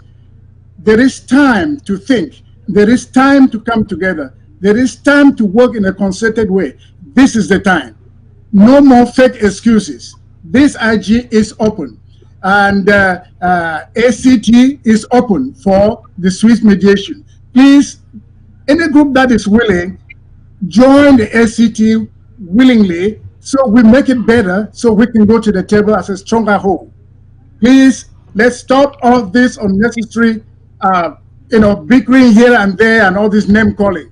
To the activists, please, I am calling for God to bless you, to give you some sanity, so that we all work as one people, one struggle, and for one destiny. This is my clarion call. God bless you. Thank you. Thank you. By Augustine, please, 50 seconds. Let's run up. Thank you, Chris. This struggle of ours is something that went wrong, awfully wrong in our decolonization. And the British cannot wash their hands clean of this. What we should know as we fight is that the British and the French, they are allies, and other allies of the British have gone around to assist and make things difficult for Southern Cameroons. They are the ones that transferred us to a neighboring country unlawfully. Now, so they surrendered this territory to a neighboring country illegally. So the struggle now is between two things, two concepts, two ideas. It is between something that is lawful, is legal, and something that is political.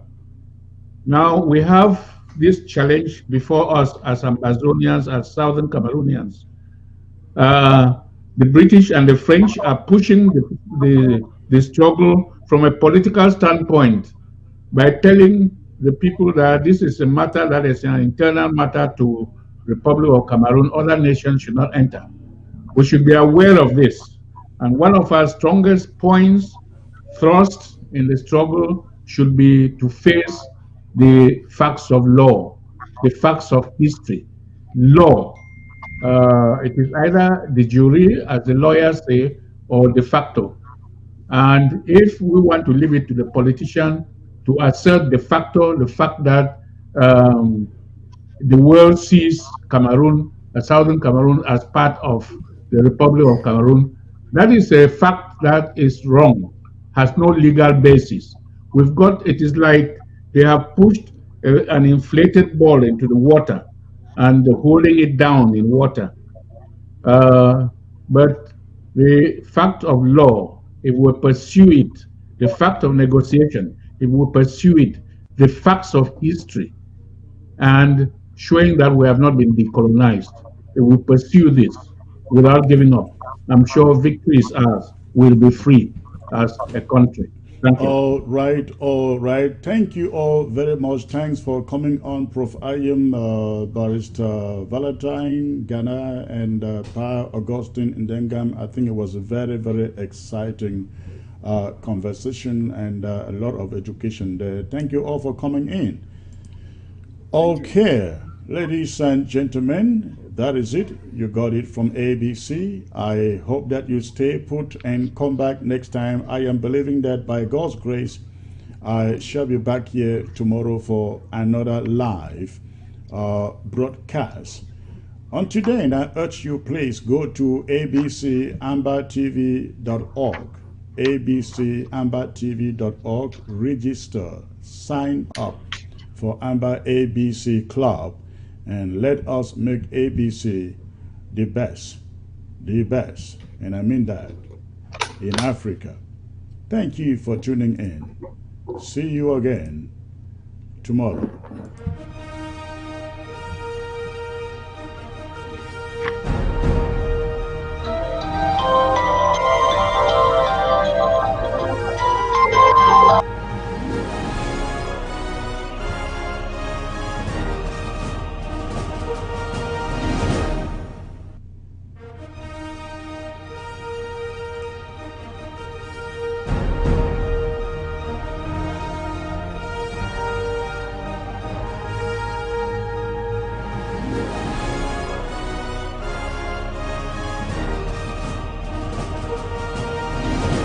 The hedge against inflation 100% guarantees that you will not lose your money, has tax-free growth and distribution, the ability to take an interest-free loan, avoids probate, provides creditor protection, guarantees your family that your income will be replaced should you die, helps you protect yourself financially against chronic, critical, and terminal illness, and of course allows you to take money anytime for any reason at any age without a tax penalty.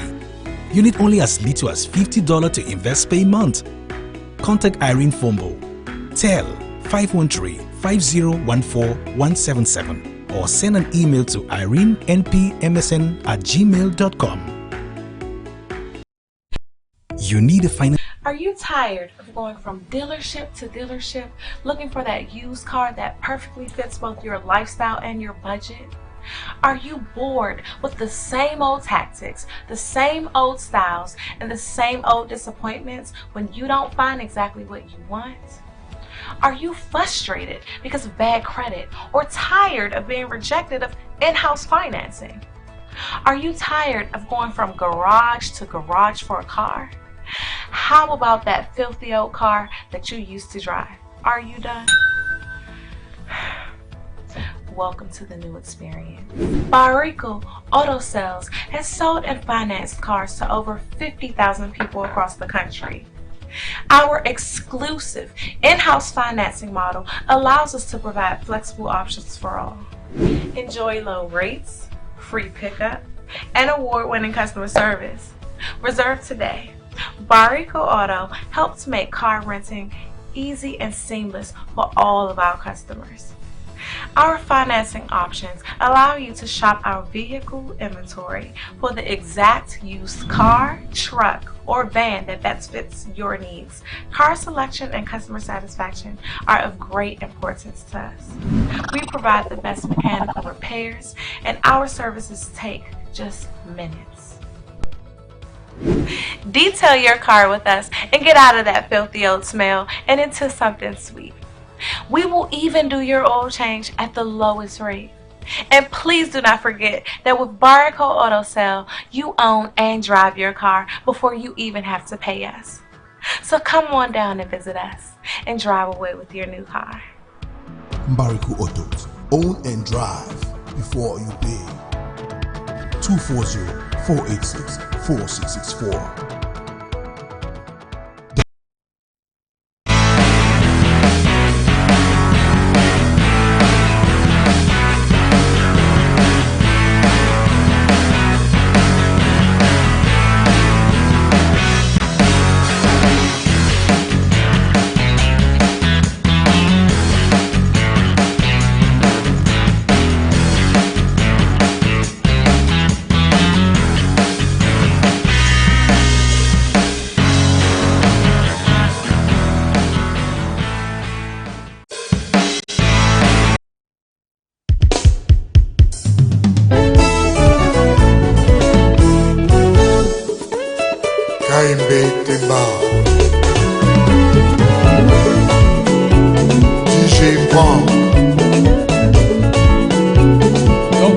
Clément Gondé.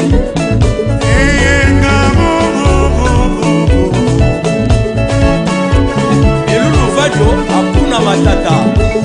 Engai otobisa mibali na motema na yo Sami Saxe ofinafina bango lokola 207 moto na moto akita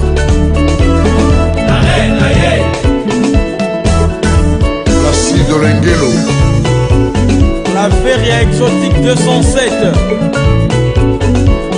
Désiré Loma Obama Adeline Botangwana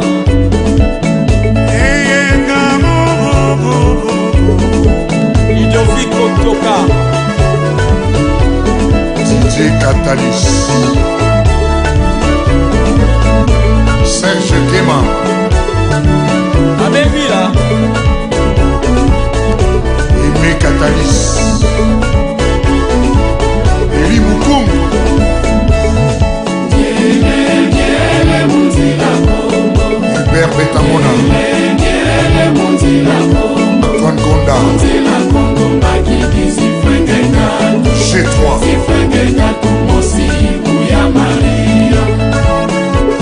Égide de fer Petit Cap Dios Mena Sarkozy Adios Alemba Ngakindaka prière Telefone eleli na saka moninga Nga banzi ali telefone na ye Atala na saka oyo ye telefone ali te Ngakangi mame paster Paster abanzi nga zwi molimo to po asaka Ngabi paster Papa na bana zala ndako Nabosani telefone na ndako Telefone eza na kode te Mame paster libala ekufi Mama Odette Tombela Karine Kaniki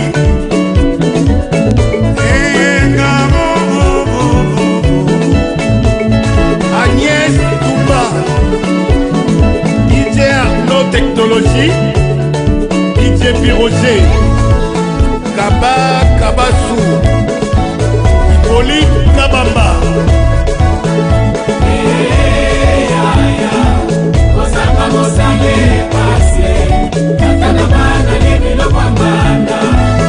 Jipe Aloma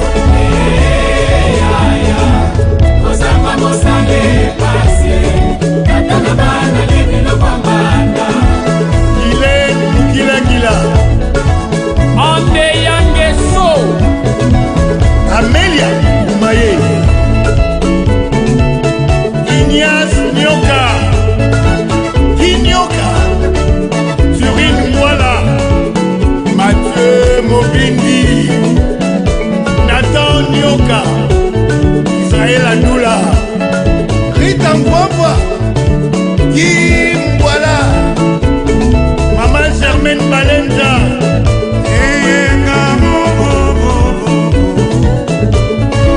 Sylvie Colli Sophie Keita Anne Mbombo Bijou Malanga Christian Lusakwendo Top Congo Sikama Nico Fredan Mouta Pascal Kilo Roger Twingi Michel Zinga Raymond Dombassi Jolande Léopold Mavinga Jean Kimbebi Manzuka